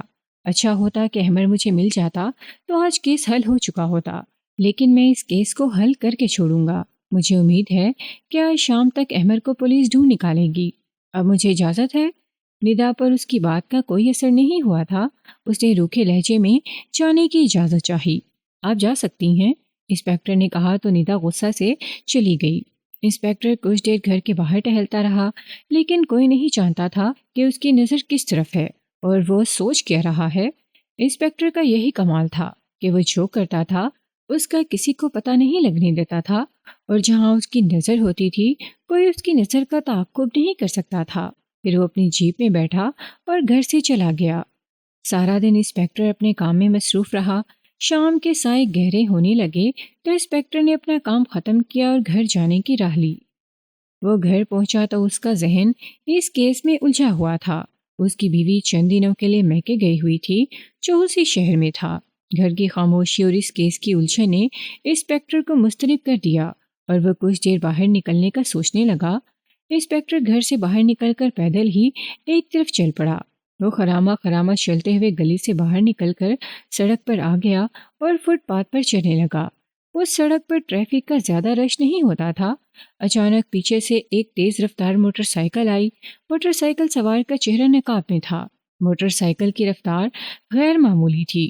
جیسے ہی وہ انسپکٹر کے پاس آئی، موٹر سائیکل سوار نے اپنی بغل میں دبائے موٹے ڈنڈے کو سیدھا کیا اور پوری قوت سے انسپکٹر کی کمر پر رسید کر دیا، اور اس کے ساتھ وہ اسی رفتار سے آگے نکل گیا۔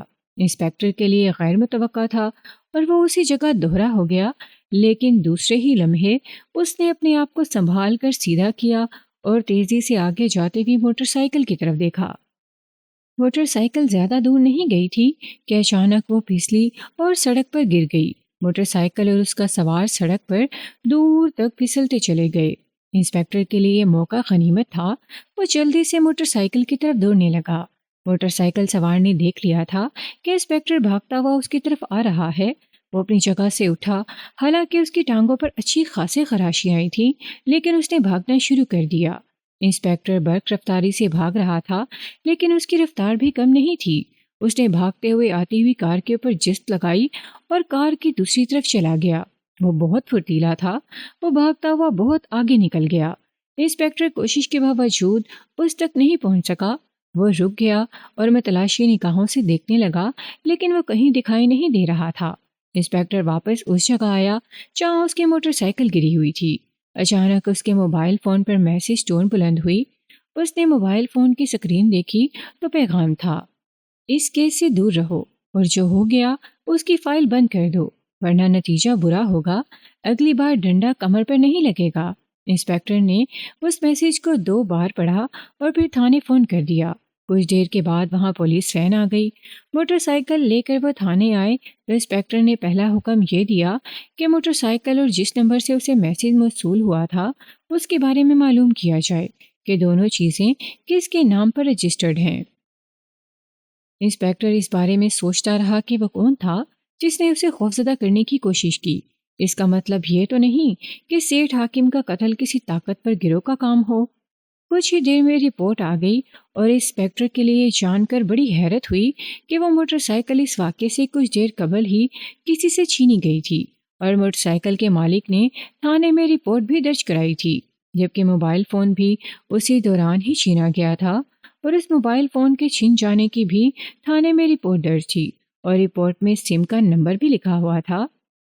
اس کا مطلب ہے کہ وہ جو کوئی بھی ہے اس نے اپنے آپ کو پوری طرح سے محفوظ رکھ کر یہ کام کیا ہے۔ آپ نے مجھ سے کچھ کہا سر؟ پاس کھڑے سپاہی نے جلدی سے کہا۔ تم نے کچھ سنا؟ انسپیکٹر نے جواب دیا۔ میں ٹھیک سے سن نہیں سکا سر۔ آپ نے مجھے کیا کہا تھا سر؟ اس نے انسپیکٹر اورنگزیب کی طرف دیکھا۔ ایک بات بتاؤ، اگر تم اپنی آنکھوں سے یہ دیکھو کہ تمہارے سامنے ایک شخص نے قتل کیا ہے اور اس قتل کا گواہ ایک اور شخص بھی ہو، دونوں کے بیان ایک جیسے ہوں، اور قاتل اتنا شاطر ہو کہ وہ اپنا کام کر کے ٹھیک وقت پر ٹرین میں بھی سوار ہو جائے، تمہارے خیال میں وہ شخص کتنا پھرتیلا ہوگا؟ انسپیکٹر نے سوالیہ نگاہوں سے اس کی طرف دیکھا۔ سپاہی نے پہلے تو غور سے انسپیکٹر کو دیکھا اور پھر بولا، سر وہ پھرتیلا ہی نہیں، بہت بڑا منصوبہ ساز بھی ہے۔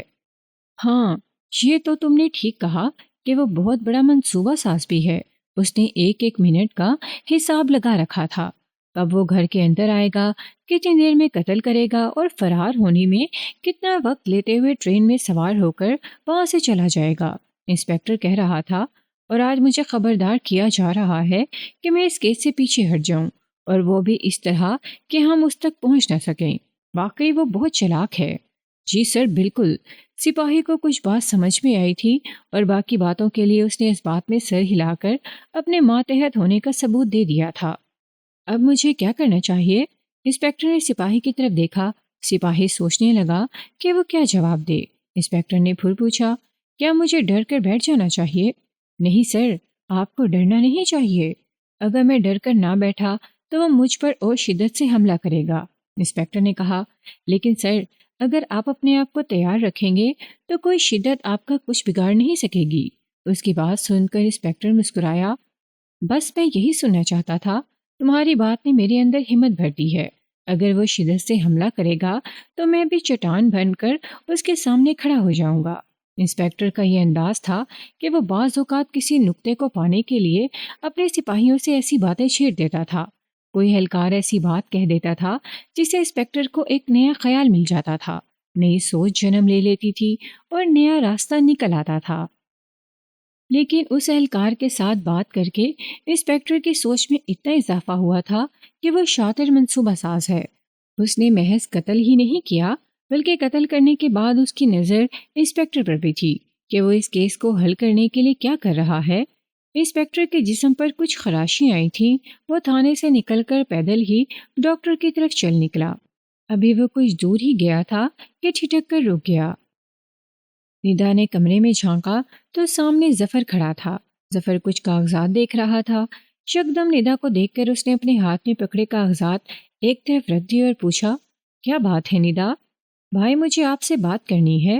ندا کمرے میں چلی آئی اور ظفر کے سامنے کھڑی ہو گئی۔ ہاں بولو، کیا بات کرنی ہے؟ ظفر اس کی طرف متوجہ ہو گیا۔ ندا نے کچھ ثانیے کے لیے توقف کیا اور پھر بولی، دادا ابو کی وفات کے بعد اب اس ساری جائیداد کے ہم 2 وارث رہ گئے ہیں۔ بالکل، ظفر کی نگاہیں اس کے چہرے پر تھیں۔ ساری جائیداد کے ہم 2 ہی وارث ہیں۔ ہمیں زندگی کی حقیقت کو سامنے رکھ کر بات کرنی چاہیے۔ یہ گھر، کاروبار، بینک بیلنس سب کچھ آپ کے اختیار میں رہے گا، کیونکہ بزنس میں نہیں کر سکتی اور یہ گھر چھوڑ کر مجھے ایک نہ ایک دن جانا ہی ہے۔ ندا کے لہجے میں کوئی جھجک نہیں تھی۔ شاید تمہارا اشارہ اپنی شادی کی طرف ہے۔ یہ بھی حقیقت ہے کہ تم اس گھر سے رخصت ہو کر اپنے گھر چلی جاؤ گی۔ ظفر اس کی بات کو سمجھتے ہوئے بولا، اسے صاف ظاہر ہے کہ یہ گھر میرا نہیں ہے، آپ کا ہے، آپ کی ہونے والی بیوی اور بچوں کا ہے۔ تم جو کہنا چاہتی ہو کھل کر کہہ دو۔ ظفر اس کے سامنے صوفے پر بیٹھ گیا جبکہ ندا اسی جگہ کھڑی رہی۔ مجھے جو بھی ملے گا وہ کیش کی صورت میں ملے گا یا پھر وہ جائیداد ملے گی جو اس گھر کے علاوہ ہے۔ میں چاہتی ہوں کہ آپ مجھے میرا حصہ دے دیں، ندا نے 2 ٹوک کہہ دیا۔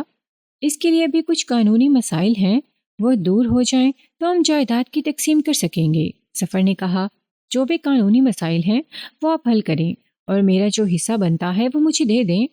تمہیں اتنی جلدی کیوں ہے ندا؟ کیونکہ میں شادی کرنا چاہتی ہوں۔ کیا؟ تم شادی کرنا چاہتی ہو؟ ظفر چونکا۔ اس میں اتنا حیران ہونے والی کون سی بات ہے؟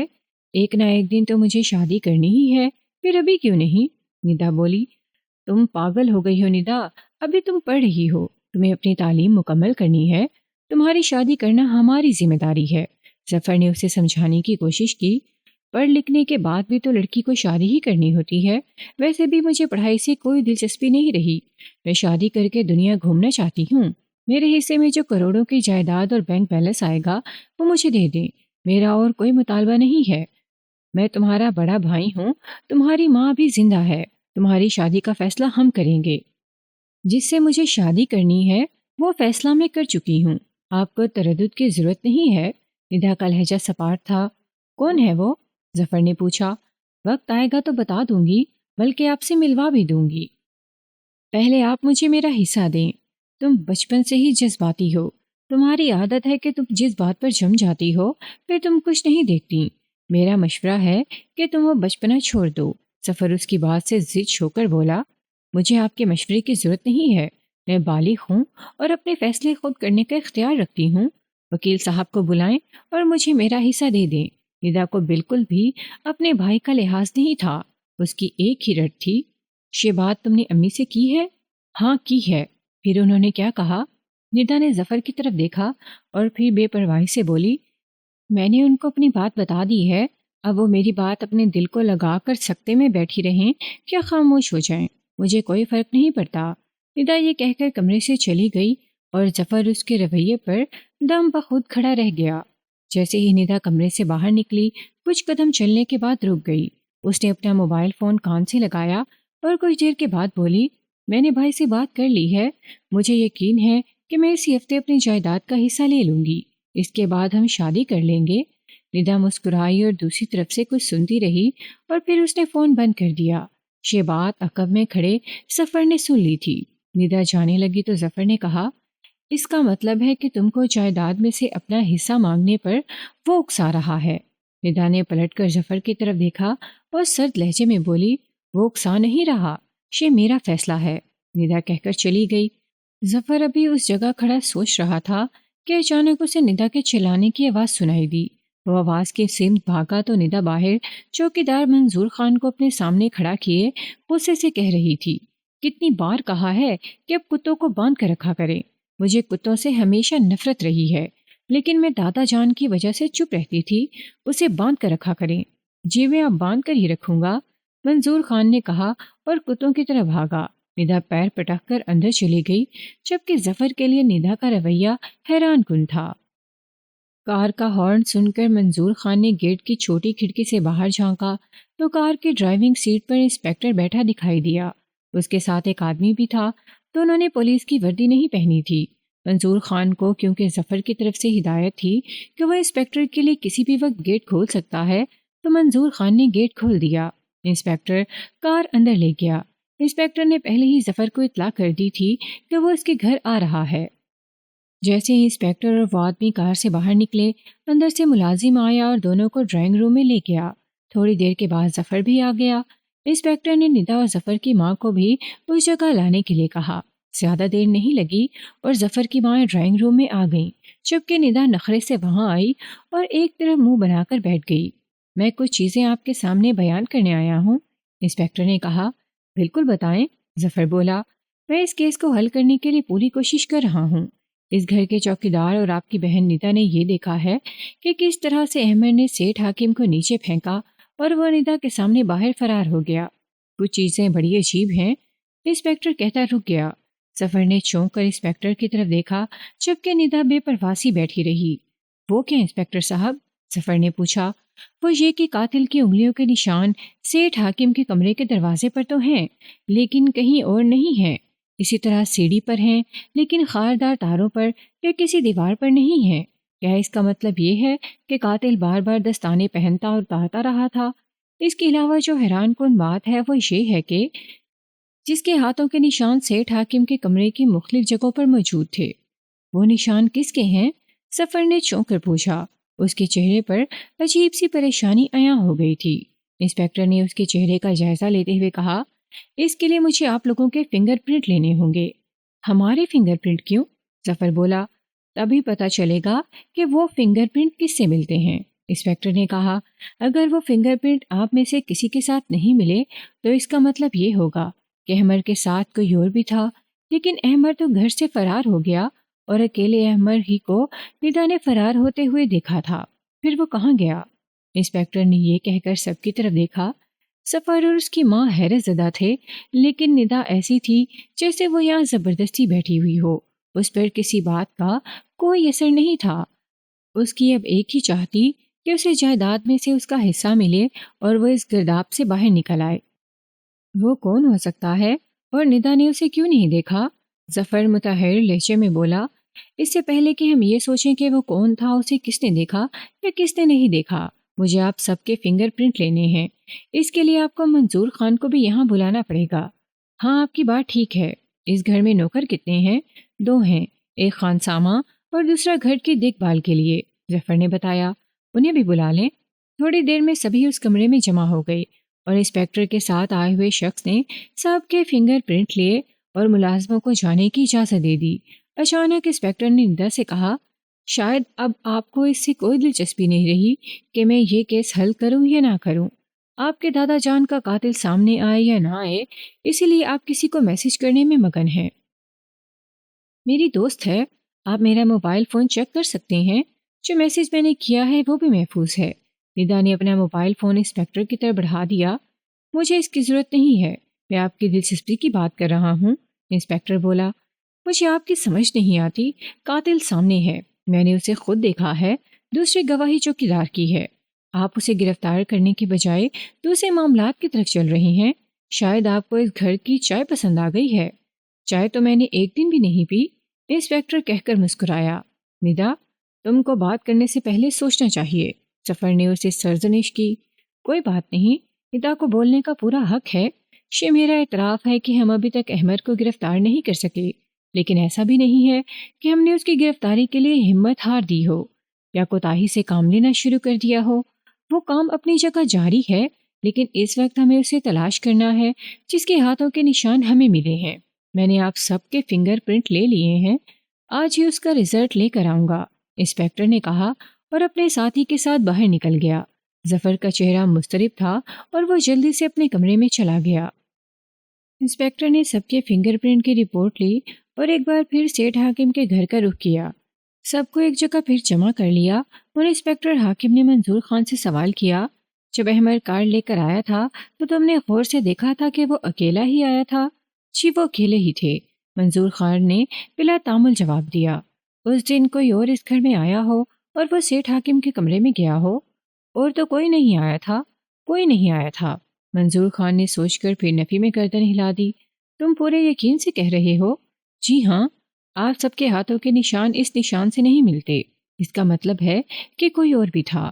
انسپکٹر نے انکشاف کیا۔ وہ کون ہو سکتا ہے؟ ظفر نے پوچھا۔ ابھی اس کے بارے میں کچھ کہنا مشکل ہے، لیکن آج میں ایک بات واضح کر دوں۔ چوکیدار منظور خان اور ندا کے کہنے کے مطابق احمد نے سیٹھ حاکم کو قتل کیا اور پھر گھر کے عقب کی طرف سے سیڑھیوں پر چڑھ کر دوسری طرف کود کر فرار ہو گیا۔ جہاں یہ سوال پیدا ہوتا ہے کہ احمد نے سیٹھ حاکم کو مارنے کے لیے انہیں کھڑکی سے باہر کیوں پھینکا؟ وہ ان کا گلا دبا کر انہیں موت کی نیند سلا کر بڑی آسانی سے نیچے آتا اور چوکیدار کے پاس سے ہو کر چلا جاتا۔ کسی کو کانوں کان بھی خبر نہ ہوتی کہ احمد اپنا کام کر چکا ہے۔ انسپکٹر نے کہا تو سب نے سوالیہ نگاہوں سے ایک دوسرے کی طرف دیکھا۔ کچھ توقف کے بعد انسپکٹر نے کہا، مزید حیران کن بات یہ ہے کہ جب ہم یہاں پہنچے اور میرے آدمیوں نے باہر کی طرف کا جائزہ لیا تو یہ انکشاف ہوا کہ گھر کے اندر سے کوئی بھی باہر کی طرف نہیں کودا۔ انسپکٹر کے اس انکشاف نے سب کے چہروں پر سنسنی دوڑا دی۔ انسپکٹر نے اپنی بات جاری رکھی۔ گھر کے عقب میں ایک سڑک ہے۔ سڑک کی دونوں جانب کچی زمین ہے۔ اگر احمد 10 فٹ کی دیوار سے سڑک کے اوپر چھلانگ لگاتا تو احمد کو نقصان پہنچ سکتا تھا۔ باہر محفوظ جانے کا ایک ہی طریقہ تھا کہ وہ دیوار کے اوپر چڑھ کر دیوار کے ساتھ گھسیٹتا ہوا نیچے اترتا یا پھر وہ کچی زمین پر کودتا، لیکن کچی زمین پر کودنے کا کوئی نشان نہیں تھا۔ دیوار کے ساتھ جوتوں کے نشان موجود نہیں تھے اور سڑک پر کود کر وہ اپنی ہڈی نہیں توڑوا سکتا تھا۔ ہمیں کوئی ایسا نشان نہیں ملا۔ ہو سکتا ہے باہر اس کے ساتھی ہوں اور انہوں نے بھی وہاں سیڑھی لگائی ہوئی ہو۔ ندا جلدی سے بولی، ایسا کچھ نہیں تھا۔ منظور خان نے احمد کو خود دیکھا کہ اس نے سیٹھ حاکم کو کھڑکی سے نیچے پھینکا۔ ندا نے دیکھا کہ وہ گھر کے عقب سے فرار ہوا، جبکہ ہماری رپورٹ یہ کہتی ہے کہ وہ باہر نہیں کودا، تو اس کا مطلب صاف ظاہر ہے کہ وہ اس وسیع اور بڑے گھر میں ہی چھپا ہوا ہے۔ انسپکٹر نے اپنی بات مکمل کر کے دم بخود ظفر کی طرف دیکھا۔ وہ اس گھر میں ہے تو پھر آپ کا وہ کہنا کہ آپ نے احمد کو ٹرین کے ڈبے سے پکڑ لیا تھا اور وہاں ہنگامہ ہو جانے کی وجہ سے وہ بھاگ جانے میں کامیاب ہو گیا، تو وہ آپ کا دعویٰ جھوٹا تھا؟ ممکن ہے کہ احمد کی جگہ اس کی بکنگ پر کوئی اور سفر کر رہا ہو، انسپکٹر بولا۔ یہ تو بہت الجھا ہوا معاملہ ہے، ظفر نے سوچتے ہوئے اپنی ٹھوڑی کھجائی۔ اس سے بھی زیادہ الجھا معاملہ یہ ہے کہ وہ کون ہے جس کی انگلیوں کے نشان ہیں۔ اس قتل کے پیچھے کس کا ہاتھ ہے؟ کیا اس کے پیچھے ظفر صاحب آپ کا ہاتھ ہے؟ ظفر کی جان ہی نکل گئی۔ میرا ہاتھ؟ دیکھیں، آپ کو بھی اپنے دادا جان سے بہت اختلاف تھا۔ جب حساب لیتے ہوئے وہ بال کی کھال اتارتے تھے تو آپ اکتا جاتے تھے۔ آپ اپنی مرضی کا فیصلہ نہیں کر سکتے تھے۔ آپ کو پوری طرح سے اختیار نہیں دیا گیا تھا۔ سارے بزنس کا مالک ہونے کے باوجود آپ کی حیثیت ملازم جیسی تھی، انسپکٹر نے کہا۔ لیکن ظفر نے کہنا چاہا تو انسپکٹر نے اسے بولنے سے روک دیا اور بولا، یہ بھی ہو سکتا ہے کہ اس کے پیچھے ندا کا ہاتھ ہو۔ میرا ہاتھ کیسے ہو سکتا ہے؟ ندا نے آنکھیں نکال کر انسپکٹر کی طرف دیکھا۔ کیونکہ آپ نے اپنے دادا جان سے اپنے حصے کا مطالبہ جو کر دیا تھا، اور آپ کے دادا جان کو آپ کی وہ بات اتنی بری لگی تھی کہ انہوں نے آپ سے بات چیت بند کر دی تھی۔ انسپکٹر کی بات پر ظفر اور اس کی ماں نے با یک وقت ندا کی طرف دیکھا اور ندا نے اپنی آنکھیں چرا لی۔ ایسا لگتا تھا جیسے یہ بات ظفر اور اس کی ماں کو پہلی بار معلوم ہو رہی ہو۔ لیکن میری صلح ہو گئی تھی، ندا نے دھیمے لہجے میں کہا۔ میرا نہیں خیال کہ آپ کی صلح ہوئی تھی، انسپکٹر نے کہا۔ وہ آپ سے سخت ناراض تھے۔ یہ محض آپ کا خیال ہے، ندا نے اس کی بات کو رد کر دیا۔ خیر، مجھے یہ بھی شک ہے کہ سیٹھ حاکم کو مسز خلیل نے قتل کرایا ہو۔ انسپکٹر نے جیسے ہی یہ الفاظ کہے، ظفر اور ندا کی ماں مسز خلیل نے چونک کر اس کی طرف دیکھا، جبکہ ندا اور ظفر کی بھی حیرت دو چند ہو گئی۔ میں یہ کام کیسے کروا سکتی ہوں؟ مسز خلیل کی سانس تیز ہو گئی۔ دیکھیں مسز خلیل، جو آپ بیوہ ہوئی تو سیٹھ حاکم نے آپ پر گھر سے باہر جانے کی پابندی عائد کر دی اور آپ کو اس گھر کی 4 دیواری میں دفن کر دیا، کیونکہ انہیں اندیشہ تھا کہ آپ دوسری شادی کر لیں گے اور وہ ایسا نہیں چاہتے تھے۔ آپ کو یہ باتیں بتائی کس نے ہیں؟ مسز خلیل حیرت زدہ تھیں۔ ان کی نگاہیں انسپکٹر کے چہرے پر مرکوز تھیں۔ دیکھیں، میں اس کیس کی تفتیش کر رہا ہوں۔ آپ کو اندازہ نہیں ہو سکتا کہ میں کیسے کام کر رہا ہوں۔ آپ مجھے یہ بتائیں کہ ابھی جو میں نے کہا ہے کیا وہ سچ ہے؟ مسز خلیل نے اپنا نچلا ہونٹ دانتوں میں لے کر چبایا اور پھر بولی، ان کے دادا کو عجیب وہم ہو گیا تھا۔ ان کے دل میں یہ بات بیٹھ گئی تھی کہ میں دوسری شادی کر لوں گی۔ انہوں نے میرا اس گھر سے نکلنا بند کر دیا تھا۔ میں خاندان کی کسی شادی میں نہیں جاتی تھی۔ میرے لیے اس گھر کی چار دیواری قبر بن گئی تھی۔ میں بھول گئی ہوں کہ باہر کی دنیا کیسی ہے، لیکن سچ یہ ہے کہ میرے دل میں خلیل کے بعد کسی دوسرے کے ساتھ شادی کرنے کا تصور بھی نہیں تھا۔ میں نے کئی بار ان کے دادا کو یقین دلانے کی کوشش کی، لیکن وہ میری بات پر یقین کرنے کو تیار ہی نہیں تھے، اور آپ کو اس بات سے نفرت ہونے لگی تھی۔ آپ اس گھر میں قید ہو کر ایک اذیت میں مبتلا ہو گئی تھی۔ ہاں، یہ سچ ہے، اور آپ ان کے دادا سے نفرت کرنے لگی تھیں۔ آپ اسے نفرت نہیں کہہ سکتے، لیکن مجھے ان پر غصہ آتا تھا، مجھے گھبراہٹ ہونے لگتی تھی۔ وہ خود جب گھر سے باہر جاتے تھے تو میرے کمرے کو لاک کر دیا کرتے تھے۔ میں عجیب اذیت سے دوچار تھی اور اس قید سے نجات چاہتی تھی۔ مسز خلیل کے لہجے میں متانت تھی۔ آپ آزادی چاہتی تھیں؟ ہاں، میں آزادی چاہتی تھی، مسز خلیل نے اقرار کیا، لیکن ان کی زندگی میں یہ ممکن نہیں تھا۔ انسپیکٹر بولا، یہ بھی حقیقت تھی۔ مسز خلیل نے اس بات کو بھی مان لیا، اور پھر سیٹھ حاکم کو کھڑکی سے باہر پھینک کر مار دیا گیا۔ انسپیکٹر نے کہا، میں ایسا قدم اٹھانے کے بارے میں سوچ بھی نہیں سکتی، اور نہ میں نے ایسا کیا ہے۔ مسز خلیل جلدی سے بولی، آپ تینوں اپنی اپنی جگہ اس شخص سے کسی نہ کسی طرح زچ تھے، جبکہ احمد تو ان کا دوست تھا، ان کے کام کرتا تھا، ان کے ساتھ شطرنج کھیلتا تھا، خوب لطف اندوز ہوتا تھا۔ وہ آفس اور پھر دادا جان کی نوکری کرتے کرتے تنگ آ چکا تھا۔ ندا نے کہا، لیکن وہ بہت ٹھنڈے مزاج کا نوجوان ہے، اس نے کبھی اس کام کو بوجھ نہیں سمجھا۔ احمد ایک بار دادا جان کے کمرے سے بڑبڑاتے ہوئے بھی نکلا تھا۔ اس نے جانے کیا کہا تھا، لیکن وہ غصے میں تھا۔ ظفر نے کہا، سیٹھ حاکم کے قتل کے شک میں چوتھا آدمی احمد بھی شامل ہے، اور اب مجھے اصل قاتل پکڑنا ہے۔ میں پہلے بھی کہہ چکی ہوں کہ آپ اب تک احمد کو پکڑ نہیں سکے ہیں، اور ہم میں سے کسی کے گلے میں وہ پھندا ڈالنا چاہتے ہیں۔ ندا پھٹ پڑی، میں ایسا کیوں کروں گا؟ دادا جان کا قاتل پکڑ کر آپ کو شاباش بھی تو لینی ہے۔ بہتر ہے انسپیکٹر صاحب کہ آپ احمد کو گرفتار کر کے ہمارے سامنے لائیں اور پھر اسے یہ بات منوائیں جو ہم نے بتایا ہے۔ کیا اس نے ایسا نہیں کیا؟ اگر ایسا کیا تھا تو پھر دیوار سے باہر کودنے کے نشان کیوں نہیں ملے؟ وہ فنگر پرنٹ کس کے ہیں؟ جب کوئی باہر کودا ہی نہیں تو احمد اسی گھر میں موجود ہے۔ انسپیکٹر نے تیزی سے کہا، تو اسے تلاش کیجیے تاکہ ہم تو بے گناہ ثابت ہو سکیں۔ ظفر نے کچھ بلند آواز سے کہا، پریشانی اس کی لہجے سے عیاں تھی۔ آپ سب کو باہر لان میں جانا پڑے گا، تب میں اپنے آدمیوں کے ساتھ پورے گھر کی تلاشی لوں گا۔ انسپیکٹر نے کہا، میرا شک ہے کہ وہ شخص جس کی انگلیوں کے نشان موجود ہیں وہ اس گھر میں کہیں چھپ کر بیٹھا ہے۔ ان سب نے ایک دوسرے کی طرف دیکھا اور باہر جانے کے لیے تیار ہو گئے۔ انسپیکٹر کے کچھ آدمی گھر کے باہر موجود تھے جو اس کے کہنے پر اندر آ گئے۔ ایک کے ہاتھ میں ایک بڑا بیگ بھی تھا۔ ظفر، مسز خلیل اور ندا کے ساتھ گھر کے ملازمین بھی باہر نکل گئے۔ وہ سب باہر لان میں بیٹھ گئے، جبکہ منظور خان کو ہدایت تھی کہ وہ گیٹ کو اندر سے بند کر دے، کوئی باہر سے اندر اور اندر سے باہر نہ جائے۔ اس کے بعد انسپیکٹر اور اس کے آدمی گھر کے اندر چلے گئے۔ انہوں نے مین دروازہ اندر سے بند کر دیا۔ وہ سب گھر کے اندر تقریباً 1.5 گھنٹے تک رہے، اور اس دوران وہ سب باہر لان میں بیٹھے مضطرب رہے۔ جب وہ باہر نکلے تو سب نے ان کی طرف سوالیہ نگاہوں سے دیکھا۔ کوئی ملا؟ ظفر نے پوچھا۔ کوئی نہیں ملا، انسپیکٹر نے نفی میں سر ہلاتے ہوئے کہا۔ اس کا مطلب ہے آپ کا اندازہ غلط نکلا۔ وہ بھاگ گیا تھا، اور بھاگتے بھاگتے اس نے کوئی نشان نہیں چھوڑا تھا۔ ظفر کا لہجہ استہزائیہ تھا جسے انسپیکٹر نے محسوس کیا، لیکن اس پر کوئی تاثر نہیں دیا۔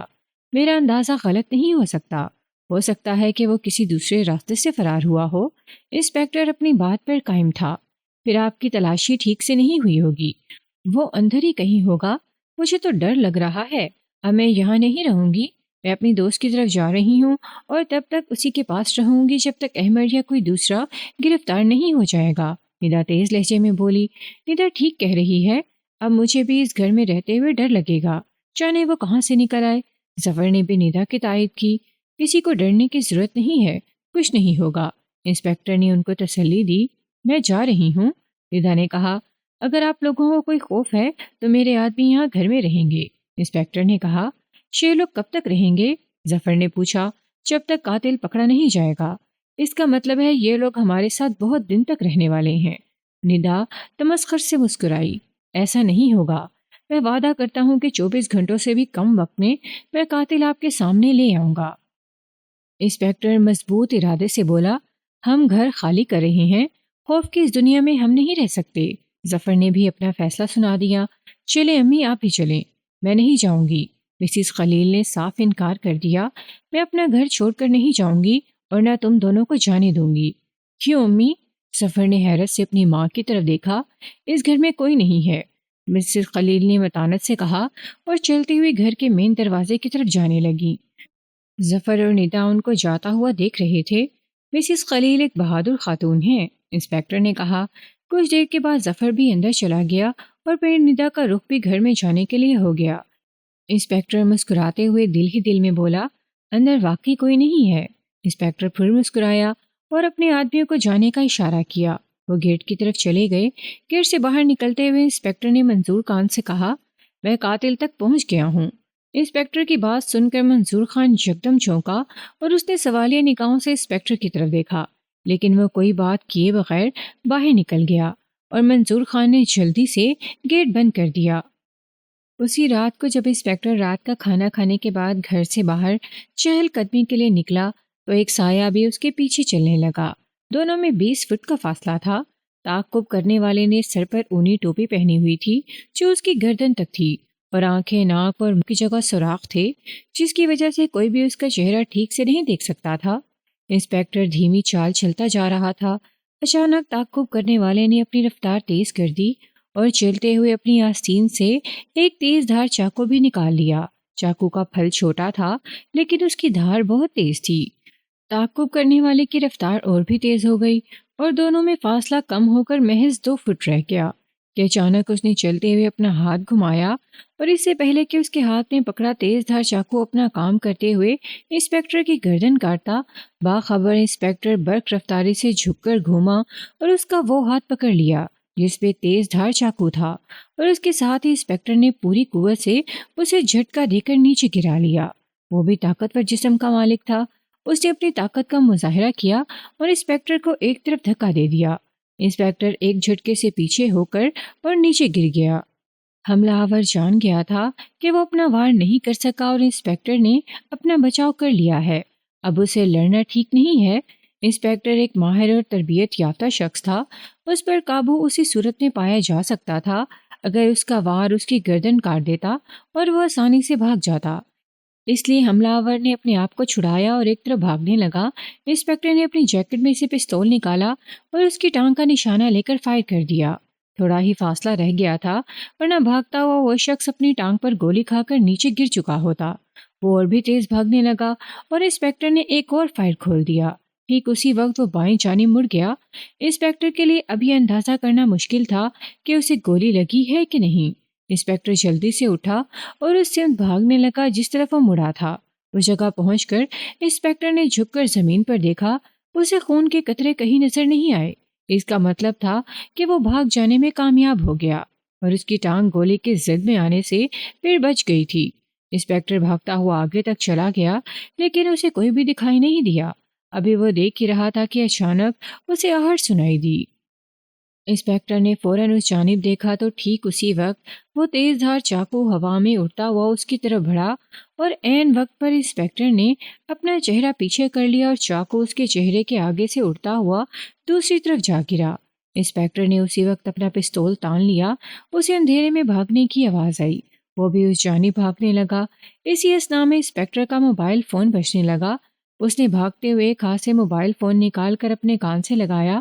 دوسری طرف سے ندا کی گھبرائی ہوئی چیختی ہوئی آواز اس کی سماعت میں پڑی، انسپیکٹر بچاؤ، کوئی ہے جو ہمیں مار دینا چاہتا ہے، بچاؤ۔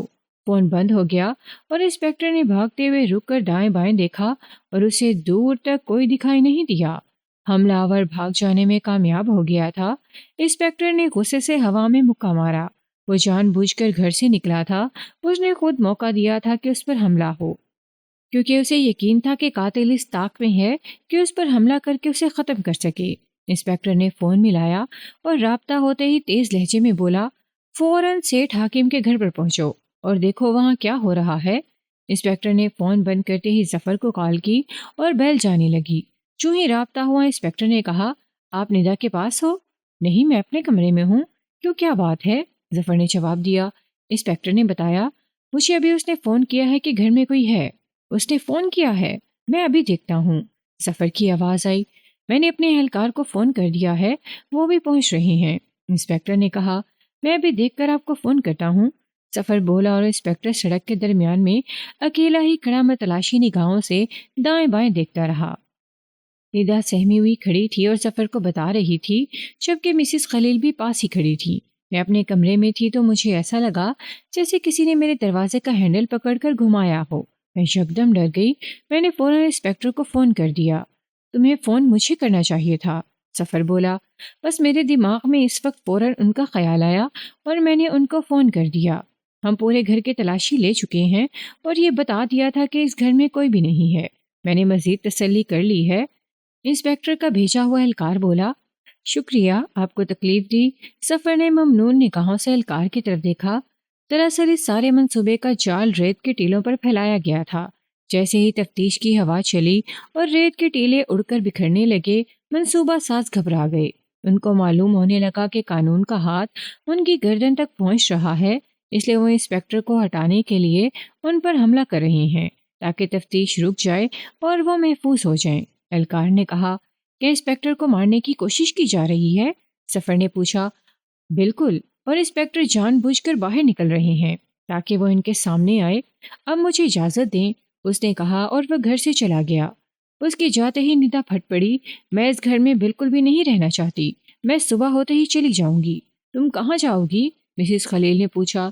کہیں بھی چلی جاؤں گی، دنیا بہت بڑی ہے، ندا کہہ کر ظفر کی طرف متوجہ ہوئی۔ بھائی صبح سب سے پہلے یہ کیجیے گا کہ آپ میرے اکاؤنٹ میں بہت سے پیسے ڈال دیں تاکہ میں سکون سے کہیں گھوم سکوں اور اس جھنجھٹ سے دور چلی جاؤں۔ ظفر کوئی پیسہ نہیں دے گا، مسز خلیل نے صاف منع کر دیا۔ کیوں نہیں دے گا؟ اس جائیداد میں میرا بھی حصہ ہے، میں بھی مالک ہوں۔ ندا تن گئی۔ ہم نے ابھی جائیداد تقسیم نہیں کی، مسز خلیل نے بھی تیز لہجہ اختیار کر لیا۔ تو کس کا انتظار کر رہے ہیں؟ جائیداد تقسیم کریں اور اپنی اپنی زندگی جئیں۔ اسے انسپیکٹر کے جانے کیا ارادے ہیں؟ وہ دادا جان کے قتل میں ہمیں بھی ملوث کر رہا ہے۔ ندا الجھن کا شکار تھی۔ تم حد سے بڑھ رہی ہو، اپنے کمرے میں جاؤ، مسز خلیل نے جانے کا اشارہ کیا۔ میں بے سکونی کا شکار ہو گئی ہوں۔ وہ نالائق انسپیکٹر اصل مجرم کو چھوڑ کر ہمارے پیچھے پڑ گیا ہے، جیسے ہم نے دادا جان کو مارا ہو، جیسے انہیں میں نے اپنے ہاتھوں سے اٹھا کر کھڑکی سے نیچے پھینکا ہو۔ میرا سکون ختم ہو گیا ہے، ندا چیخ رہی تھی۔ وہ صرف تم پر نہیں، ہم پر بھی شک کر رہا ہے، ظفر نے کہا۔ تو پھر آپ کچھ کریں، پولیس کو لکھ کر دے دیں کہ جس نے قتل کیا ہم نے اسے معاف کیا، اور خدا کا واسطہ ہے آپ ہمیں بھی چھوڑ دیں اور ہمیں سکون کا سانس لینے دیں۔ ندا بولی، میں تمہارے دادا کے قاتل کو نہیں چھوڑ سکتی، وہ میرے شوہر کے باپ تھے۔ یہ میری ذمہ داری ہے کہ میں پولیس کے ساتھ تعاون کروں اور قاتل کو گرفتار کرواؤں۔ مسز خلیل نے دو ٹوک کہہ دیا۔ آپ اپنی ذمہ داری نبھائیں، انسپیکٹر کو کوئی نہیں ملے گا تو وہ پھانسی کا پھندا ہمیں کسی کے گلے میں ڈال دے گا۔ میں اس گھٹن میں نہیں جی سکتی۔ کل آپ میرے اکاؤنٹ میں پیسے ڈالیں گے، میں کل کی فلائٹ سے دبئی چلی جاؤں گی۔ تم کہیں نہیں جاؤ گی، ایک بار پھر مسز خلیل نے اسی انداز میں کہا۔ میں جاؤں گی۔ ندا نے آنکھیں نکال کر اپنی ماں کی طرف فیصلہ کن انداز میں دیکھا اور تیزی سے چلتی ہوئی اپنے کمرے میں چلی گئی۔ دونوں ماں بیٹا ایک دوسرے کا منہ دیکھتے رہ گئے۔ رات کا آخری پہر تھا جب ندا کے کمرے کا دروازہ آہستہ سے کھلا اور اس نے جھانک کر باہر دیکھا۔ پھر اس نے بغیر آہٹ پیدا کیے دروازہ بند کیا اور دبے پاؤں اپنی ماں کے کمرے کی طرف چل دی۔ مسز خلیل کے کمرے کے پاس پہنچ کر اس نے اپنے ہاتھ میں پکڑی چابی کی ہول میں گھمائی اور لاک کھول کر آہستہ سے ہینڈل گھمایا اور تھوڑا سا دروازہ کھول کر اندر جھانکا۔ کمرے میں ہلکی روشنی تھی اور مسز خلیل دوسری جانب کروٹ لیے سو رہی تھیں، کمل ان کے کندھوں تک تھا۔ ندا اندر گئی اور بغیر آہٹ پیدا کیے دروازہ بند کر دیا۔ اس کا رخ سیف کی جانب تھا۔ اس کے ہاتھ میں دو چابیاں اور تھیں۔ اس نے پہلے ایک چابی لگائی اور سیف کا دروازہ کھول دیا، پھر اس نے دوسری چابی سے اندر کے خانے کا دروازہ کھولا تو سامنے مسز خلیل کے زیورات اور بہت سی نقدی پڑی تھی۔ ندا نے پہلے زیورات کے ڈبے خالی کیے اور اس کے بعد نقدی سمیٹ کر ایک کپڑا اٹھا کر اس پہ سب کچھ باندھا اور پھر سیف کو اسی طرح بند کر کے وہ کمرے سے باہر نکلی اور کمرے کو پھر سے لاک کر دیا۔ ندا نے پہلے ہی مسز خلیل کے کمرے اور سیف کی چابیاں بنوا لی تھیں۔ وہ اس گھٹن سے فرار چاہتی تھی۔ اس کے بعد وہ تیزی سے اپنے کمرے میں آ گئی۔ اپنے کمرے میں جاتے ہی اس نے دروازہ بند کیا اور سکون کی سانس لی۔ اس نے وہ کپڑا کھولا، زیورات اور نقدی دیکھی۔ پھر اس نے ایک چمڑے کا بیگ اٹھایا اور اس میں زیورات اور نقدی رکھ دی۔ ان کے اوپر اس نے اپنے کپڑے رکھے اور بیگ بند کر دیا۔ ندا نے الماری کھول کر اپنا پاسپورٹ نکالا اور اسے ایک پلاسٹک کی تھیلی میں ڈال کر بیگ کی بیرونی جیب میں ڈال دیا۔ اب وہ اس گھٹن سے، اس خوف کی کیفیت سے فرار ہونے کے لیے تیار تھی۔ اس نے سوچ لیا تھا کہ وہ تبھی واپس آئے گی جب اس کے دادا کا قاتل پکڑا جائے گا اور احمد جیل کی سلاخوں کے پیچھے ہوگا۔ اس کے بعد وہ واپس آ کر بھائی اور ماں سے اپنی جائیداد کا مطالبہ کرے گی۔ ویسے بھی وہ شادی کرنا چاہتی تھی۔ وہ جانتی تھی کہ وہ جسے کرنا چاہتی ہے شاید اس کے لیے وہ رضامند نہ ہو، اس لیے بہتر ہے کہ وہ خود ہی اسے شادی کر لے۔ ظفر آفس جانے کی تیاری کر رہا تھا جب ملازم نے اس کے کمرے کے دروازے پر ہلکی سی دستک دی تو ظفر نے کہا، یس۔ ملازم نے دروازہ کھول کر کہا، صاحب، انسپکٹر صاحب آئے ہیں۔ اس وقت ظفر نے گھڑی پر وقت دیکھا، انہیں بٹھاؤ، میں آ رہا ہوں۔ ملازم چلا گیا۔ جب ظفر لاؤنج میں پہنچا تو مسز خلیل بھی ایک طرف بیٹھی ہوئی تھی جبکہ انسپکٹر اپنے 2 اہلکاروں کے ساتھ ایک طرف کھڑا تھا۔ ظفر نے متحیر نظروں سے دیکھتے ہوئے کہا، خیریت انسپکٹر صاحب، صبح صبح؟ تکلیف کی معافی چاہتا ہوں۔ میں نے آپ کے ملازم سے کہا تھا کہ وہ مس ندا کو بھی بلا لیں لیکن وہ ابھی تک نہیں آئیں۔ اگر آپ انہیں بلا لیں تو ہم سب کا وقت بچ جائے گا۔ انسپکٹر نے کہا، میں دیکھتا ہوں۔ ظفر کہہ کر چلا گیا۔ تھوڑی دیر کے بعد جب وہ واپس آیا تو اس کے پیچھے ندا بھی تھی۔ ندا نے جینز اور لانگ شرٹ زیب تن کر رکھی تھی۔ ایسا لگتا تھا جیسے وہ کہیں جانے کی تیاری میں تھی۔ انسپکٹر نے آ کر اس کے جانے میں مداخلت کر دی ہو۔ اگر آپ اجازت دیں تو میں بات شروع کروں؟ انسپکٹر نے سب کی طرف دیکھا۔ جی ضرور، ظفر نے کہا۔ دراصل میرے اتنی جلدی آنے کی وجہ یہ ہے کہ میں نے سیٹھ حاکم کا قاتل گرفتار کر لیا ہے۔ انسپکٹر کے اس انکشاف نے سب کو چونکا دیا۔ ندا نے بھی فوراً انسپکٹر کی طرف دیکھا اور بے اختیار بولی، احمد پکڑا گیا؟ انسپکٹر نے اطمینان سے بتایا، احمد تو 2 دن سے میرے پاس ہے۔ کیا؟ احمد 2 دن سے آپ کے پاس ہے اور آپ اب بتا رہے ہیں کہ قاتل پکڑا گیا ہے؟ ظفر کو حیرت ہوئی۔ اس کے ساتھ ساتھ مسز خلیل اور ندا کی حیرت بھی قابل دید تھی۔ مجھے لگا کہ میں مناسب وقت پر ہی سب کچھ بتاؤں تو اچھا رہے گا، انسپکٹر بولا۔ آپ کے پاس اس مناسب وقت کی وجہ سے ہم جس اذیت سے دوچار ہیں اس کا علم ہے آپ کو؟ ندا تلخی سے بولی، مجھے سب پتا ہے لیکن اصل قاتل تک پہنچنے کے لیے مجھے انتظار کرنا تھا اور اسے موقع دینا تھا کہ وہ سامنے آ جائے۔ مجھے یہ بھی پتا ہے کہ آپ گھر سے بھاگ کر شادی کرنے کی پوری تیاری میں ہیں۔ انسپکٹر نے ندا سے کہا تو وہ بیک وقت مسز خلیل اور ظفر نے ندا کی طرف دیکھا اور ندا کے پاس آنکھیں چرانے کے سوا اور کوئی چارہ نہیں تھا۔ آپ کی قیاس آرائی نے مجھے ذہنی مریض بنا دیا ہے۔ ندا نے انسپکٹر کی بتائی ہوئی حقیقت کو ہوا میں اڑانے کی کوشش کی۔ ایسا آپ کا خیال ہے جبکہ میری کہی ہوئی بات میں حقیقت ہوتی ہے، انسپکٹر نے کہہ کر مسز خلیل کی طرف دیکھا۔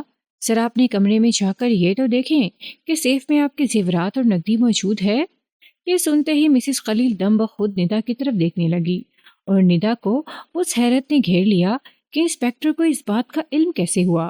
اس نے تو وہ کام رات کے آخری پہر میں اس وقت کیا تھا جب کوئی نہیں جاگ رہا تھا۔ مسز خلیل بولی، میرے زیورات اور نقدی؟ جی ہاں، رات کو جب آپ سب سو رہے تھے تو آپ کے سیف کے خانے سے ندا نے زیورات اور نقدی نکال لی تھی۔ وہ بھاگ کر پہلے نکاح کرنا چاہتی تھی اور پھر ملک چھوڑ کر جانا چاہتی تھی، لیکن ان کے ساتھ بھاگنے والا ان سے نکاح کرتا بھی کہ نہیں، شاہ محض ان سے وہ زیورات اور نقدی لے کر فرار ہونے کے چکر میں تھا۔ اس حقیقت سے میں بعد میں پردہ اٹھاتا ہوں۔ پہلے آپ کو یہ بتا دوں کہ احمد نے سیٹھ حاکم کا قتل کیسے کیا۔ انسپکٹر کچھ دیر کے لیے چپ ہوا اور سب سوالیہ نگاہوں سے جاننے کے لیے مسترب تھے۔ انسپکٹر نے کہا، احمد ورک شاپ سے کار لے کر آیا تو سیٹھ حاکم اوپر بالکنی میں بیٹھے تھے۔ انہوں نے اوپر سے ہی پوچھا کہ گاڑی ٹھیک ہو گئی ہے؟ احمد نے جواب میں بتایا کہ گاڑی بالکل ریڈی ہو گئی ہے۔ احمد کو کیونکہ کراچی جانا تھا، وہ بھی سیٹھ حاکم کے کام سے، اس لیے وہ اجازت لے کر چلا گیا اور سیٹھ حاکم اٹھ کر اندر چلے گئے۔ انسپکٹر نے چپ ہو کر ان تینوں کی طرف دیکھا جو سکتے کے عالم میں سب سن رہے تھے۔ انسپکٹر پھر بولا، ابھی احمد جانے ہی والا تھا کہ مس ندا نے آواز دی اور احمد کو 1 منٹ کے لیے اندر لے گئی۔ ندا اسے گھر کے عقب میں لے گئی اور ایک طرف لوہے کی سیڑھی اٹھا کر دیوار کے ساتھ لگانے کو کہا۔ احمد نے وہ کام کیا اور اجازت لے کر چلا گیا۔ احمد کی انگلیوں کے نشان اس سیڑھی پر لگ گئے۔ اس کے بعد خاردار تار کاٹے گئے اور اسی دوران میں سیٹھ حاکم کو ان کے کمرے کی کھڑکی سے نیچے گرا کر مار دیا، اور یہ کہانی سنا دی گئی کہ یہ سب احمد کا کیا ہوا ہے۔ چوکیدار اور ندا کا بیان ایک ہی تھا۔ مسز خلیل اور ظفر کا چہرہ حیرت کے سمندر میں بہت زن تھا اور وہ ٹکٹکی باندھے انسپکٹر کی طرف دیکھتے رہے۔ دادا ابو کو ندا نے چوکیدار سے مل کر کمرے سے گرایا تھا؟ ظفر کی حیران کن آواز نے خاموشی توڑی۔ بالکل بھی نہیں، انسپکٹر نے نفی میں گردن ہلا دی۔ ندا نے چوکیدار سے مل کر سیٹھ حاکم کو نیچے نہیں گرایا۔ تو پھر کس نے انہیں مارا؟ ظفر جاننے کے لیے مضطرب تھا۔ پہلے یہ سنو، انسپکٹر نے کہا۔ جب احمد کو ٹرین سے پکڑا گیا تو تھانے دار کی ذاتی دشمنی کی وجہ سے وہ بھاگنے پر مجبور ہو گیا۔ اس نے اپنے ابو سے رابطہ کیا اور اس کے ابو سے کیونکہ میں مل چکا تھا، انہوں نے فوراً مجھ سے بات کی اور میرے آدمی احمد کو اسی رات میرے پاس لے آئے، اور اس نے مجھے ساری حقیقت بتا دی کہ اس نے سیٹھ حاکم کو کھڑکی سے نہیں گرایا۔ میں نے جو باتیں مسز خلیل اور آپ کے بارے میں کی تھیں وہ سب مجھے احمد نے بتائی تھیں، اور آپ نے اس کی بات مان کر اسے بے قصور قرار دے دیا، ندا نے کہا۔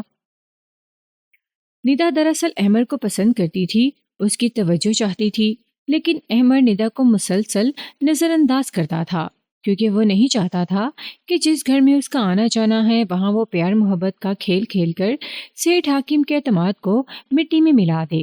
اس کی بے رخی کا ندا کو بھی دکھ تھا، لیکن پھر جلد ہی ندا ایک دوسرے لڑکے کی طرف متوجہ ہو گئی اور دونوں کے درمیان عشق و محبت پروان چڑھنے لگی۔ سب خاموشی سے انسپکٹر کی طرف متوجہ تھے۔ انسپکٹر پھر بولا، سیٹھ حاکم کو قتل کر کے احمد پر الزام تو لگ گیا، لیکن منصوبہ ساز یہ نہیں جانتے تھے کہ وہ آج ہی کراچی جا رہا ہے۔ اس لا علمی نے ان کا کھیل بگاڑ دیا۔ سیٹھ حاکم کا قاتل جان گیا تھا کہ میں اس کے قریب پہنچ رہا ہوں، اور جو اس نے منصوبہ بنایا تھا وہ بہت کمزور تھا، اس لیے وہ مجھے کیس کی تفتیش سے ہٹانے کے لیے مجھ پر حملہ کرنے لگا، اور پھر اس نے مجھے قتل کرنے کی کوشش کی۔ میں نے اپنے آپ کو بچایا اور اس کے پیچھے بھاگا۔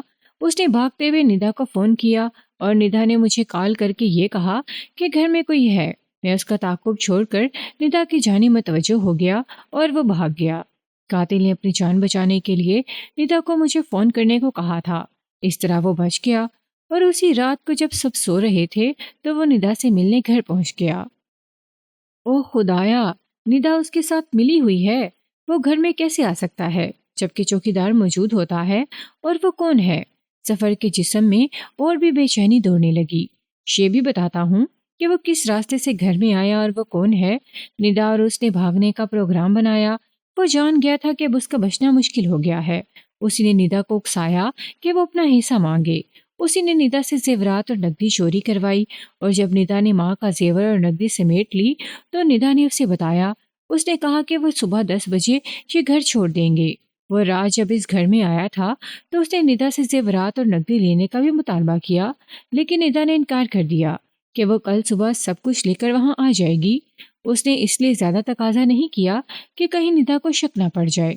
میں نے دن کا اجالا پھیلنے سے پہلے اسے گرفتار کر لیا۔ انسپکٹر نے بات ختم کی اور ندا کی طرف دیکھا جو سر جھکائے بیٹھی تھی، اور مسز خلیل اسے مسلسل گھور رہی تھیں۔ وہ کون ہے؟ ظفر نے پھر سوال کیا۔ یہ بھی بتاتا ہوں، انسپکٹر نے کہا۔ پہلے یہ جاننے کہ قتل کی وجہ کیا بنی تھی۔ ہاں، قتل کی کیا وجہ بنی تھی؟ ظفر نے بے قراری سے پہلو بدلا۔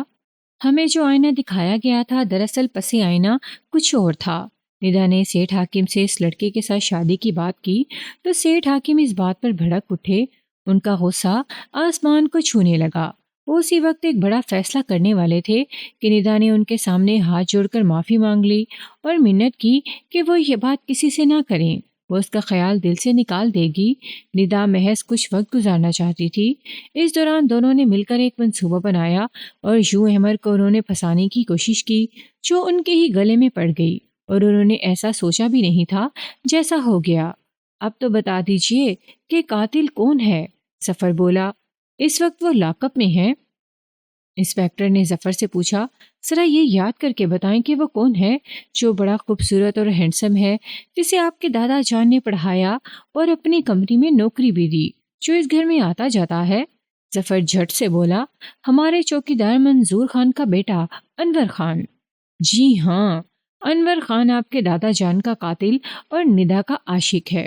تبھی چوکیدار کا بیان بھی یہی تھا کہ اس نے خود احمد کو سیٹھ حاکم کو نیچے پھینکتے ہوئے دیکھا تھا۔ اسی بات پر سیٹھ حاکم بھڑکے تھے کہ ایک چوکیدار کے بیٹے کے ساتھ ندا شادی کرے گی، لیکن ندا تو اس کے عشق میں گرفتار تھی اور چوکیدار کا بیٹا بڑا آدمی بننے کے خواب دیکھ رہا تھا۔ یہ تم نے کیا کیا؟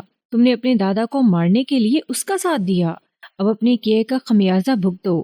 مسز خلیل کی آنکھوں سے آنسو جاری ہو گئے۔ یہ تو بھگتے گی ہی۔ کیا آپ یہ جاننا چاہیں گے کہ مجھے کیسے پتا چلا کہ ندا سے انور کیسے ملنے آیا، اور مجھے کیسے پتا چلا کہ ندا نے زیورات چوری کیے ہیں؟ انسپیکٹر نے باری باری سب کی طرف دیکھا۔ ہاں، یہ سب آپ کو کیسے پتا چلا؟ سفر نے پوچھا۔ اس دن میں نے جان بوجھ کر کہا تھا کہ کسی اور کی انگلیوں کے نشان بھی ہیں، اور میں نے یہ جان بوجھ کر شوشہ چھوڑا تھا کہ قاتل اس گھر میں چھپا بیٹھا ہے، اور ہم نے اس کی تلاش کے بہانے خفیہ کیمرے لگا دیے تھے، اور میرا آدمی اسی گھر میں ایک جگہ بیٹھا سب کچھ دیکھ رہا تھا اور مجھے پل پل کی خبر دے رہا تھا۔ ندا کی آنکھوں سے آنسو جاری ہو گئے اور وہ پھوٹ پھوٹ کر رونے لگی۔ ان آنکھوں میں اب صرف پچھتاوے کا سمندر تھا۔